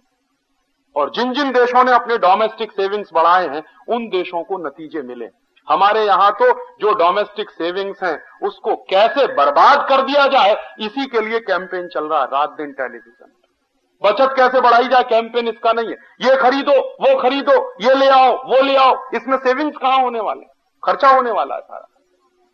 तो जिन जिन देशों ने डोमेस्टिक सेविंग्स बढ़ाए हैं वही देश कुछ पा पाए हैं, कुछ कर पाए हैं, कुछ खड़े हैं अंतर्राष्ट्रीय बाजार में। आप तो लगातार अपने सेविंग्स को बर्बाद करने का काम कर रहे हैं। लिबरलाइजेशन नहीं, उसकी उल्टी दिशा में आप जा रहे हैं। और ये आने वाली पीढ़ी आपसे सवाल पूछेगी और तब आपके पास कोई जवाब नहीं होगा। इसलिए आपकी जिम्मेदारी बनती है कि आने वाली पीढ़ी आपसे सवाल पूछे कि आप क्या कर रहे थे जब ये सब चल रहा था। मैं मेरे पिताजी को पूछता हूं कि आप क्या कर रहे थे जब ये सारा नाटक चल रहा था हिंदुस्तान में आजादी के समय, तो वो एक ही जवाब देते हैं कि उस समय उतनी अकल नहीं थी, अपने अपने धंधे में लगे हुए थे। शायद यही जवाब अगर आप देंगे आने वाली पीढ़ी को तो वो आपको माफ नहीं करने वाली है, क्योंकि सिर्फ आपका धंधा नहीं है, उससे बड़ा देश है, उससे बड़ा समाज है, उससे बड़ा पूरा का पूरा समूह है। और ये देश नहीं रहेगा, समाज नहीं रहेगा तो आप कहीं नहीं रहने वाले हैं। और आप तो वैसे ही बर्बाद होने जा रहे हैं, भगवान न करे ऐसा हो, आप होने जा रहे हैं। 6-7 फर्में आ गई हैं अकाउंटेंट, आपके सबके खड़े करने वाली हैं आपको सड़क पे। विदेशी कंपनियां आ गई हैं इस देश में, चार्टर्ड अकाउंटेंसी की फर्में इस देश में आ गई हैं। और ये बात मुझे जयंत भाई बता रहे थे कि 6 फर्में आ गई हैं, उनके धंधे चालू हो गए। और उनके धंधे चालू हो गए तो आपके बड़े बड़े 30 मार्खा सड़क पे खड़े दिखाई दे रहे हैं। और अगर अभी भी सोते रहे तो हो सकता है आप सब सड़क पे खड़े दिखाई दे। तो मैं कहता हूं देश बचाने की लड़ाई आप लड़े न लड़े, लेकिन अपने आप को तो बचाने की लड़ाई लड़िए कम से कम। आप बर्बाद होने जा रहे हैं, इस देश में लॉयर्स बर्बाद होने जा रहे हैं, क्योंकि अब विदेशी फर्में आ रही हैं जो इस देश में कानून का धंधा करेंगी। उसके लिए परमिशन मिल गई है, विदेशी कंपनियों को हर क्षेत्र में परमिशन मिल रही है। तो वकील मरने जा रहे हैं, आप मरने जा रहे हैं, जितने प्रोफेशनल्स हैं इस देश में सब एक दिन सड़क पर खड़े दिखाई देंगे अगर आप अभी सोते रहेंगे तो। एक वाक्य है अंग्रेजी में, either you protest otherwise you will be perished. कोई दूसरा रास्ता है नहीं आपके पास, इसलिए कुछ करिए। और कुछ करिए तो क्या करिए? मैं कहता हूं कि कुछ नहीं कर सके तो छोटे छोटे काम करिए। बड़े काम आप नहीं कर सकते, छोटे छोटे काम करिए। कि जब आपको पता चल जाए कि सामने आपका दुश्मन खड़ा है आपको मारने के लिए, तो कम से कम इतना काम करिए कि दुश्मन को अपनी शक्ति देना बंद कर दीजिए। सच्चाई यह है कि अपने दुश्मन को पैसा हम ही दे रहे हैं। हम ही पेप्सी पीते हैं ना, हम ही कोका कोला पीते हैं, हम ही पैसा देते हैं अपने दुश्मन को। हम ही कॉलगेट खरीदते हैं, हम ही क्लोजअप खरीदते हैं, हम ही पैसा देते हैं अपने दुश्मन को। हम ही बाटा का जूता पहनते हैं, हम ही अपना पैसा देते हैं अपने दुश्मन को। तो अपने दुश्मन को हम खुद हमारे घर से पैसा दे रहे हैं, ये देना बंद कर दीजिए। कम से कम एक काम करिए, तो अपने घर में सारे विदेशी कंपनियों के सामान खरीदना बंद कर दीजिए। दूसरा छोटा सा मेरा निवेदन है कि इन विदेशी कंपनियों के जो शेयर्स अगर आपने कहीं खरीद रखे हो तो वो बंद कर दीजिए, क्योंकि आप ही के पैसे से आपको मारने का काम कर रहे हैं। तो उनके शेयर्स में आप पैसा इन्वेस्ट करना बंद करिए, डिवेंचर्स में आप पैसा इन्वेस्ट करना बंद करिए। और तीसरा एक छोटा सा निवेदन है कि इस ग्लोबलाइजेशन का एक सबसे खतरनाक पहलू है कल्चरल कॉलोनाइजेशन। टेलीविजन के माध्यम से जो चल रहा है, GTV, CNN, ATN, star TV, prime star, ESPN, 14-15 channels इस देश में आए हैं, सब ग्लोबलाइजेशन के नाम पर आए। और आपके घर घर में जो सत्यानाश हो रहा है वो अभी आपको दिखाई नहीं दे रहा। यूरोप में तो दिखाई देने लगा। 10-15 दिन पहले एक खबर आई थी ब्रिटेन की, 11 साल का बच्चा बाप बन गया है ब्रिटेन में। ये खबर है ब्रिटेन की, मेरी नहीं है, उनके देश की है। और 15 साल की उसकी पत्नी है जो मां बनी। तो 11 साल के बच्चे अगर बाप बनना शुरू हो जाएं और 15 साल की बच्चियां अगर मां बनना शुरू हो जाएं तो खतरे समझ लीजिए ग्लोबलाइजेशन के क्या हो सकते हैं। ये टेलीविजन जो आपके घर में भेज दिया गया है ग्लोबलाइजेशन के नाम पर, ये ग्लोबलाइजेशन नहीं कर रहा, ये आपके घर का सत्यानाश कर रहा है। और इस टेलीविजन ने अमेरिका के तमाम बच्चों को पहले ही बर्बाद कर लिया। यूरोप में भी बर्बादी आई। 17-18 देश मैंने देखे हैं यूरोप के। सामान्यतः हर देश में जाता था, वहां के सोशल साइंटिस्टों से जब भी मिलता था तो एक ही प्रश्न पूछता था कि आपके देश की सबसे बड़ी सोशल प्रॉब्लम क्या है।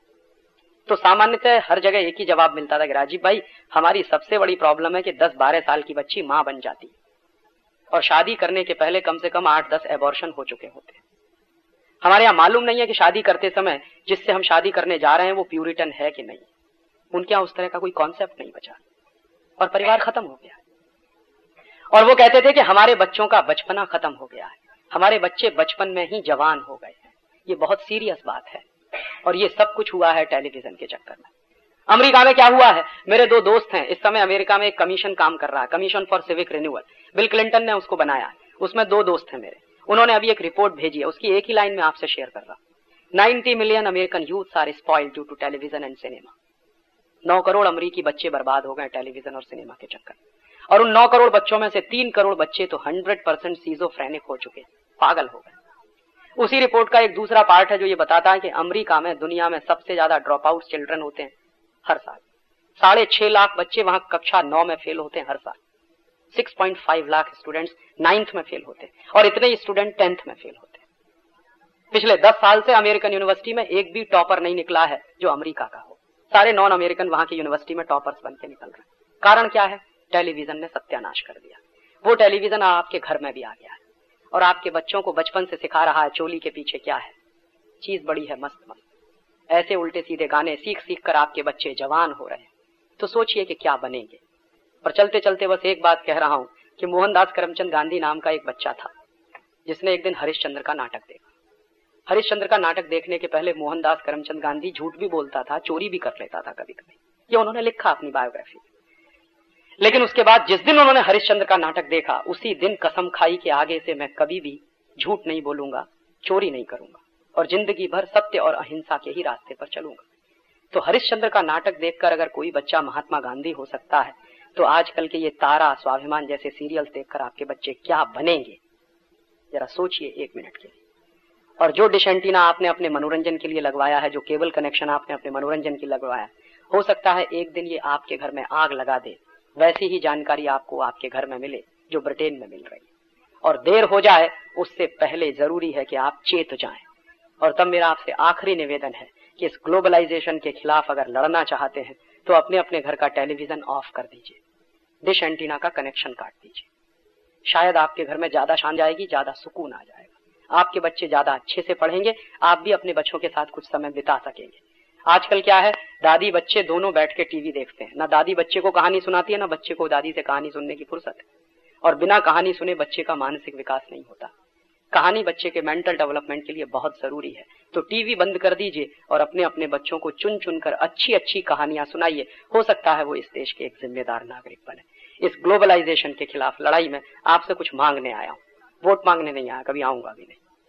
किसी पार्टी से मेरा कोई रिश्ता नहीं है। सब पार्टियां देश के हित में नहीं, एकदम देश के खिलाफ काम कर रही हैं अपने स्वार्थ के लिए। आपसे कुछ चाहिए और आपके मन का संकल्प चाहिए। एक संकल्प आप मुझे दें, be Indian and buy Indian का, और दूसरा संकल्प दें अपने अपने घर के टेलीविजन स्विच ऑफ करने का। शायद हम ये लड़ाई जीत जाएं। इसी उम्मीद और विश्वास के साथ आपका बहुत बहुत शुक्रिया, बहुत बहुत धन्यवाद। अब रश्मिन संघवी छोटी सी बात कहना चाहते हैं।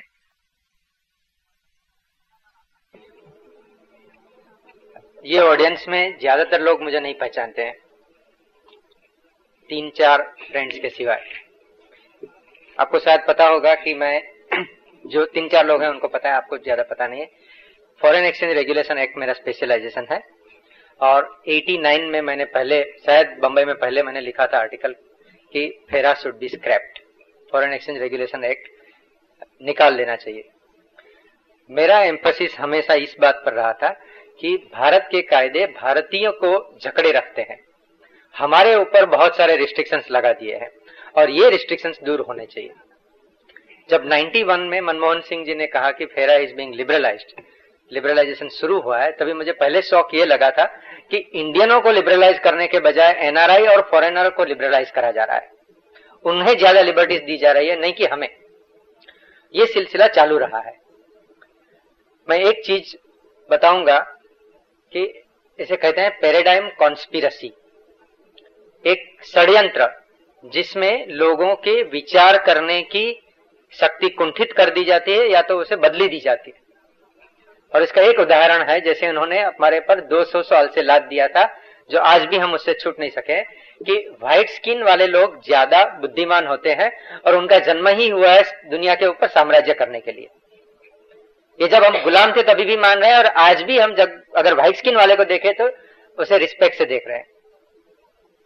मैं ये सब्जेक्ट के ऊपर 1.5 घंटा मैं भी बोल सकता हूं, क्या क्या कॉन्स्पिरसीज हो रही है।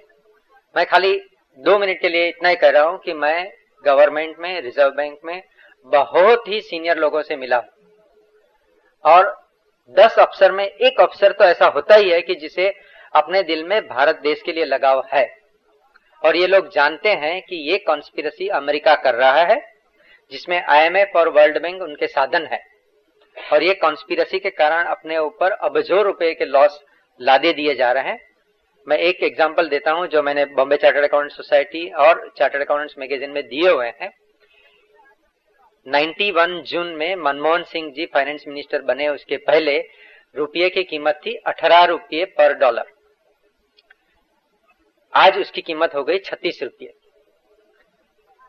अगर हम खाली सिंप्लीफिकेशन के लिए सिंपल फिगर लेते हैं कि वो टाइम पे अपना फॉरेन एक्सचेंज डेट समझो 82 बिलियन डॉलर था, आज वो 100 अरब से ज्यादा है, 120 अरब डॉलर है गवर्नमेंट डेट और फाइनल प्राइवेट जीडीआर एडीआर वगैरह ले लेंगे तो।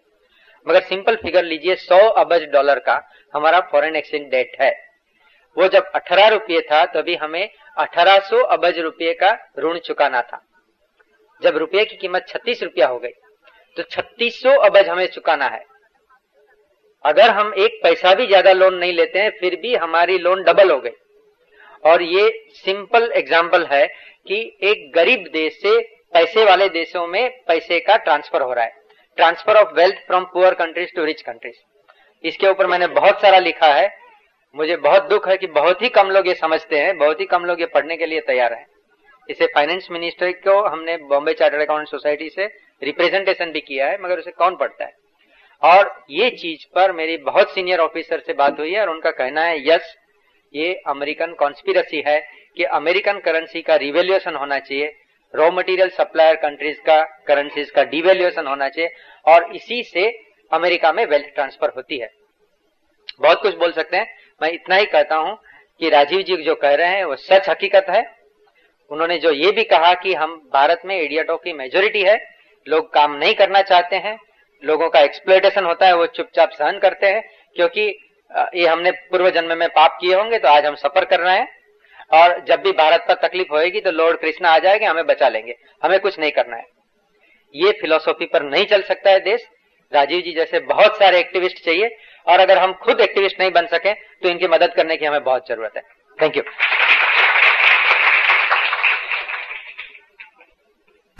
50 साल हो गए, फिर भी जब लड़ाई हुई थी तभी जर्मनी जापान सब खत्म हो गए थे और वो वापस ऊपर आ गए, तेरा डेवलप हो गया। But after 50 years of independence we are still.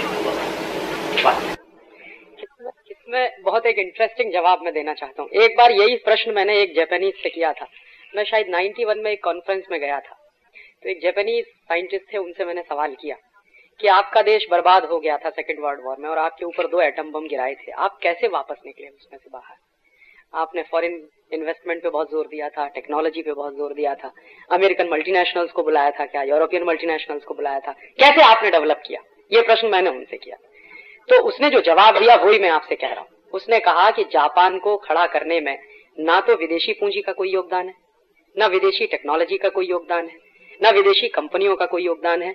Japan को हमने खड़ा किया है अपने संकल्प से और आत्मशक्ति से। जो उसने जवाब दिया वो मेरे दिल को इतना छू गया। उसने कहा कि अगर आप मुझे कुछ मार्क्स देने का काम करो तो विदेशी पूंजी, विदेशी टेक्नोलॉजी, विदेशी कंपनियां, इन सबको मैं सबसे आखिरी स्तर पे रखूंगा। पहली बार अगर मुझे चूज करना पड़े तो आत्मशक्ति और संकल्प, ये 2 चीजें सबसे जरूरी होती हैं देश को बनाने में। ये जापानीज लोगों में है। और जापान का फिर उन्होंने पूरा किस्सा सुनाया, कैसे जापान में 1950 से 70 तक स्वदेशी आंदोलन चला। बहुत कम लोग जानते हैं कि जापान में 1950 से 1970 तक एक आंदोलन चला जिसका एक ही मुहावरा था, be Japanese and buy Japanese. उसमें टागुची नाम का एक बड़ा भारी नेता था, उसी ने मुझे बताया कि टागुची का जापान में उतना ही सम्मान है जितना हमारे यहाँ महात्मा गांधी का। टागुची करता क्या था, अमेरिकन कंपनियों के सामान को अगर कहीं देखता था जापानीज बाजार में तो भड़क जाता था और वो कहता था कि हम जापानीज लोगों को मर जाना ज्यादा अच्छा है बनिस्बत अमरीकी सामान खरीदने के। इस तरह का उसने देश में एक तरह का सैलाब खड़ा कर दिया और जापान आज जो है वो उसी का परिणाम। ऐसे ही जर्मनी, फ्रांस को, फ्रांस में तो मैं अभी भी देखता था, जिन दिनों में मैं फ्रांस में रहता था, बच्चों को बचपन से, वहां फ्रांस में क्या होता है, स्कूल्स में जहां बच्चे पढ़ने जाते हैं हर ब्लैक बोर्ड पे सबसे ऊपर लिखा रहता be French and buy French, बचपन से। और वो फ्रांस भी ऐसे ही खड़ा हुआ है। फ्रांस को खड़ा करने में सबसे बड़ा योगदान है चार्ल्स द गॉल का। चार्ल्स द गॉल 1945 के बाद जब प्रेसिडेंट बना तो उसने पूरे फ्रांस को उल्टा कर दिया। क्या क्या किया उसने? फ्रांस को बर्बाद करने में सबसे बड़ी भूमिका चार्ल्स द गॉल मानता था किस चीज की है? टेलीविजन की। 1926 में फ्रांस में टेलीविजन आ गया था और आप शायद जानते होंगे कि 1914 और 1917 का जो फर्स्ट वर्ल्ड वॉर था उसमें फ्रांस एक विजेता था, फ्रांस की शक्ति थी। वही फ्रांस 1945 में पिट गया जर्मनी से। तो चार्ल्स द गॉल हमेशा उसका एनालिसिस करता था कि हम फर्स्ट वर्ल्ड वॉर में क्यों विजेता थे और सेकंड वर्ल्ड वॉर में क्यों हार गए।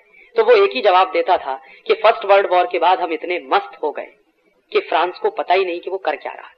वहां सबसे पहला काम पब्स खुले, शराब के अड्डे खुले, फिर कैसीनोज खुले, फिर जुए के अड्डे खुले, उसके बाद नाटक कंपनियां खुली, सिनेमा, और 1926 में टेलीविजन भी आ गया।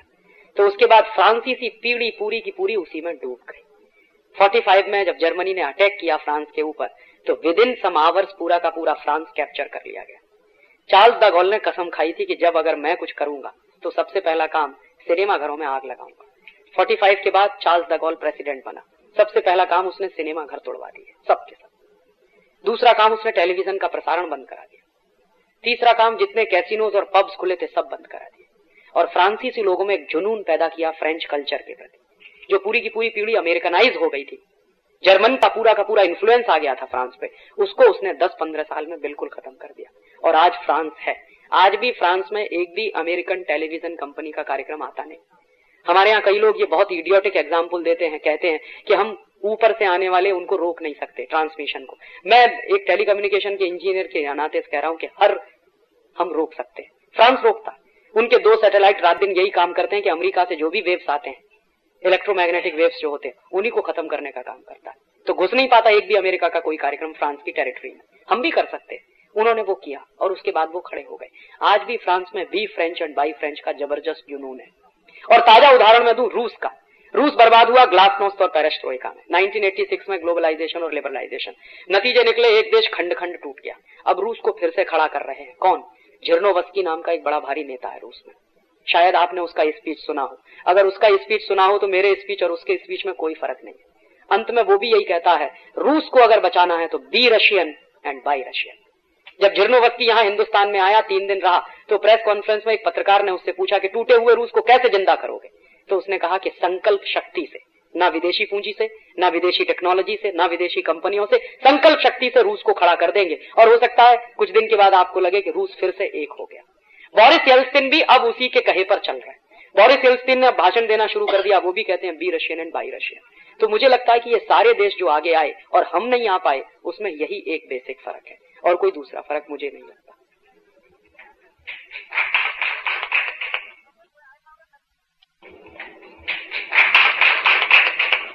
आपके बाद रश्मि भाई ने कहा कि अमेरिका ये सब कंस्पिरेसी कर रहा है, जापान के साथ नहीं किया, फ्रांस के साथ किया, लेकिन ये सब करने के ऑब्जेक्टिव क्या हो सकता है? बस सिंगल सा ऑब्जेक्टिव है जो रश्मिन भाई ने कहा ना, अमेरिका और यूरोप के देश ये मानते हैं कि व्हाइट मैन्स बर्डन है, हम दुनिया के गरीब देशों पे राज करें। तो पहले राज करने के लिए सेनाएं भेज देते थे, आर्मी भेज देते, अब राज करना उस तरह से आसान नहीं है। तो अब उन्होंने एक दूसरा तरीका अपनाया है कि वहां की सरकारें हमारे ही इशारों पर अगर चलें तो हमको आर्मी भेजने की जरूरत नहीं। वहां की पुलिस, वहां की मिलिट्री अगर हमारे लिए काम करे तो हमें हमारी आर्मी भेजने की जरूरत नहीं। तो अमेरिका आज भी उसी मानसिक उसमें अवसाद में घिरा हुआ है कि हमको सारी दुनिया पे राज्य करना है। पहले यूरोप इसमें घिरा हुआ था, अब अमेरिका घिर गया। तो सिंपल सा रीजन है। दूसरा एक और उससे ज्यादा महत्वपूर्ण कि अमेरिका और यूरोप में जो वेल्थ है, जो रश्मिन भाई ने कहा, इस वेल्थ को टिकाए रखना उनकी मजबूरी है। और इस वेल्थ को टिकाए रखना तभी संभव है जब गरीब देशों का एक्सप्लॉयटेशन होता रहे। जो कंजम्पशन का पैटर्न है अमेरिकन सोसाइटी में, यूरोपियन सोसाइटी में, अगर उतने कंजम्पशन का पैटर्न अगर हम करने लगे तो ये देश सत्यानाशी हो जाएगा। तो वो कंजम्पशन के पीछे नहीं लाना चाहते। तो आपको एक नए तरह का मुहावरा उन्होंने दे दिया कि तुम तुम्हारी जनसंख्या कम करो ताकि तुम्हारे यहाँ जो रिसोर्सेज बचे उनको हम खाएं। अमेरिका कभी भी ये नहीं कहता कि हम हमारे कंजम्पशन को कम करें, वो हमेशा आपको डिक्टेट करता है कि आप अपनी जनसंख्या कम करिए। तो पहला कारण तो मैंने बताया। दूसरा बड़ा कारण है कि उनके यहाँ जो वेल्थ है वो एक्सप्लॉयटेशन पे टिकी हुई है। और ये एक्सप्लॉयटेशन अगर बंद हो गया तो अमेरिका कोलैप्स हो जाएगा, कुछ नहीं बचेगा, और यूरोप भी कोलैप्स हो जाएगा। तो ये उनकी मजबूरी है कि वो उसी कॉलोनियल ऑर्डर को जो चलता रहा है पिछले 500 साल से बनाए रखना चाहते हैं। उसके क्लीशेज बदलते रहते हैं, ईडियम्स उसके बदल जाते हैं, कॉलोनियल ऑर्डर वैसा ही चलना चाहिए। तो ये दूसरा जवाब है उसका।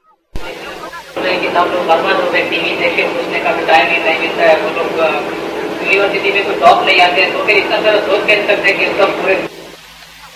ये एक इंटरेस्टिंग क्वेश्चन है कि अमेरिकन बच्चे बर्बाद हो रहे हैं लेकिन अमेरिका में अभी भी कुछ लोग हैं। जैसे मैं आपको बताऊं, शायद आप में से बहुत कम लोग जानते होंगे कि CIA और पेंटागन में काम करने वाला कोई भी कर्मचारी टेलीविजन देखता नहीं और देख नहीं सकता। दूसरी बात, CIA और पेंटागन में काम करने वाले किसी भी आदमी को दुनिया के दूसरे देशों के बारे में जो जानकारियां दी जाती हैं वो अमेरिका के अपने तरीके की जानकारियां होती हैं। और उनका जो दिमाग फ्रेम किया जाता है, जो स्टील फ्रेम उनका दिमाग बनाया जाता है, वो इसी के लिए कि आपको इन सबको डिस्ट्रॉय करना है। तो वो जो कनिंगनेस सिखाई जाती है, मक्कारी सिखाई जाती है, आपको बर्बाद कर देना है दूसरे देशों को जाके, वो उस लेवल पे चलता है। और अमेरिका में, पूरा अमेरिका नहीं, अमेरिका में अगर मैं मानूं तो उनकी 27 करोड़ की आबादी में मुश्किल से 1% लोग होंगे, मुश्किल से 1%, ये जो पूरी कॉन्स्पिरेसी में शामिल होते हैं, मुश्किल से 1%। बाकी सारी अमेरिकन प्रजा कॉन्स्पिरेसी में शामिल नहीं। 1% लोग हैं जिनमें लॉरेंस समर्स हैं, या बिल क्लिंटन होंगे, या रोनाल्ड रीगन होंगे, या आपके ये क्या नाम है उनका अभी जो वुल्फनसन है, ये होंगे, या ऐसे कुछ हो। 1% लोग हैं जो पूरी कॉन्स्पिरेसी में, और वो 1% लोग 50 साल की आगे की प्लानिंग करके चलते हैं, वो कभी भी दूसरी तरह की चीजें नहीं करते। और उनमें से एक व्यक्ति जो रह चुके हैं, मेरे अपने फूफा जी हैं जो उस नेटवर्क में रहे और अभी वहां से लौट के आए हैं, उनको अकल आ गई, बुद्धि आ गई, भगवान ने बुद्धि दे दी तो लौट आए। तो वो उनसे मैं किससे सुनता हूं कि ये कैसे सब चीजें चलती है, तो वो जब सुनाते हैं तो मेरे रोंगटे खड़े हो जाते हैं कि कैसे चीजें चलती है। वो कभी दोबारा समय हुआ तो बताऊंगा कि अमेरिका में कॉन्स्पिरेसीज कैसे होती है, कैसे बर्बाद किए जाते हैं देश।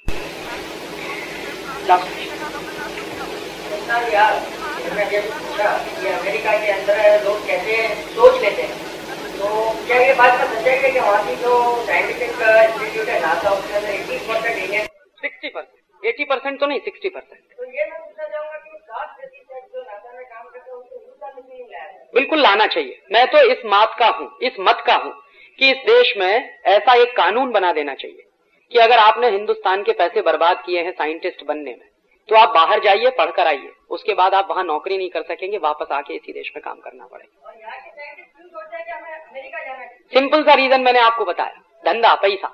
पैसे के साथ साथ पैसा तो जिसका हिंदुस्तान में होगा शायद पूरी दुनिया में नहीं होगा। हो सकता है, आपकी बात सही, गणपति के ऊपर 2 करोड़ रुपए का सोना चला, एक बात सही है आपकी। उस तरह से अगर आप देखें तो शायद नहीं होगा दुनिया। लेकिन इससे भी ज्यादा बड़ी बात मैं मानता हूं, पैसे से ज्यादा बड़ी बात है मानसिक गुलामी। और वो मानसिक गुलामी क्या है? अमेरिका में जाके ही कुछ कर सकते हैं।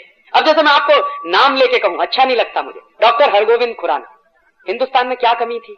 जो रिसर्च वो कर रहे थे, उस रिसर्च को करने में इस देश में कोई कमी नहीं थी, और करी ही ली थी पूरी। लेकिन मानसिक गुलामी इतनी जबरदस्ती खुराना साहब के मन में कि रिसर्च पेपर वहीं जाके प्रोड्यूस किया, यहां नहीं प्रोड्यूस किया, और फिर एज ए अमेरिकन साइंटिस्ट वो सारी दुनिया में पहचाने लगते हैं। सीवी रमन साहब, उनको कितना ऑफर किया था अमेरिका ने कि आप आ जाइए, यहां रहिए। सीवी रमन ने कहा कि मेरे पास जो भी टूटा फूटा एपरेटस है मैं यहीं करूंगा, जो करूंगा।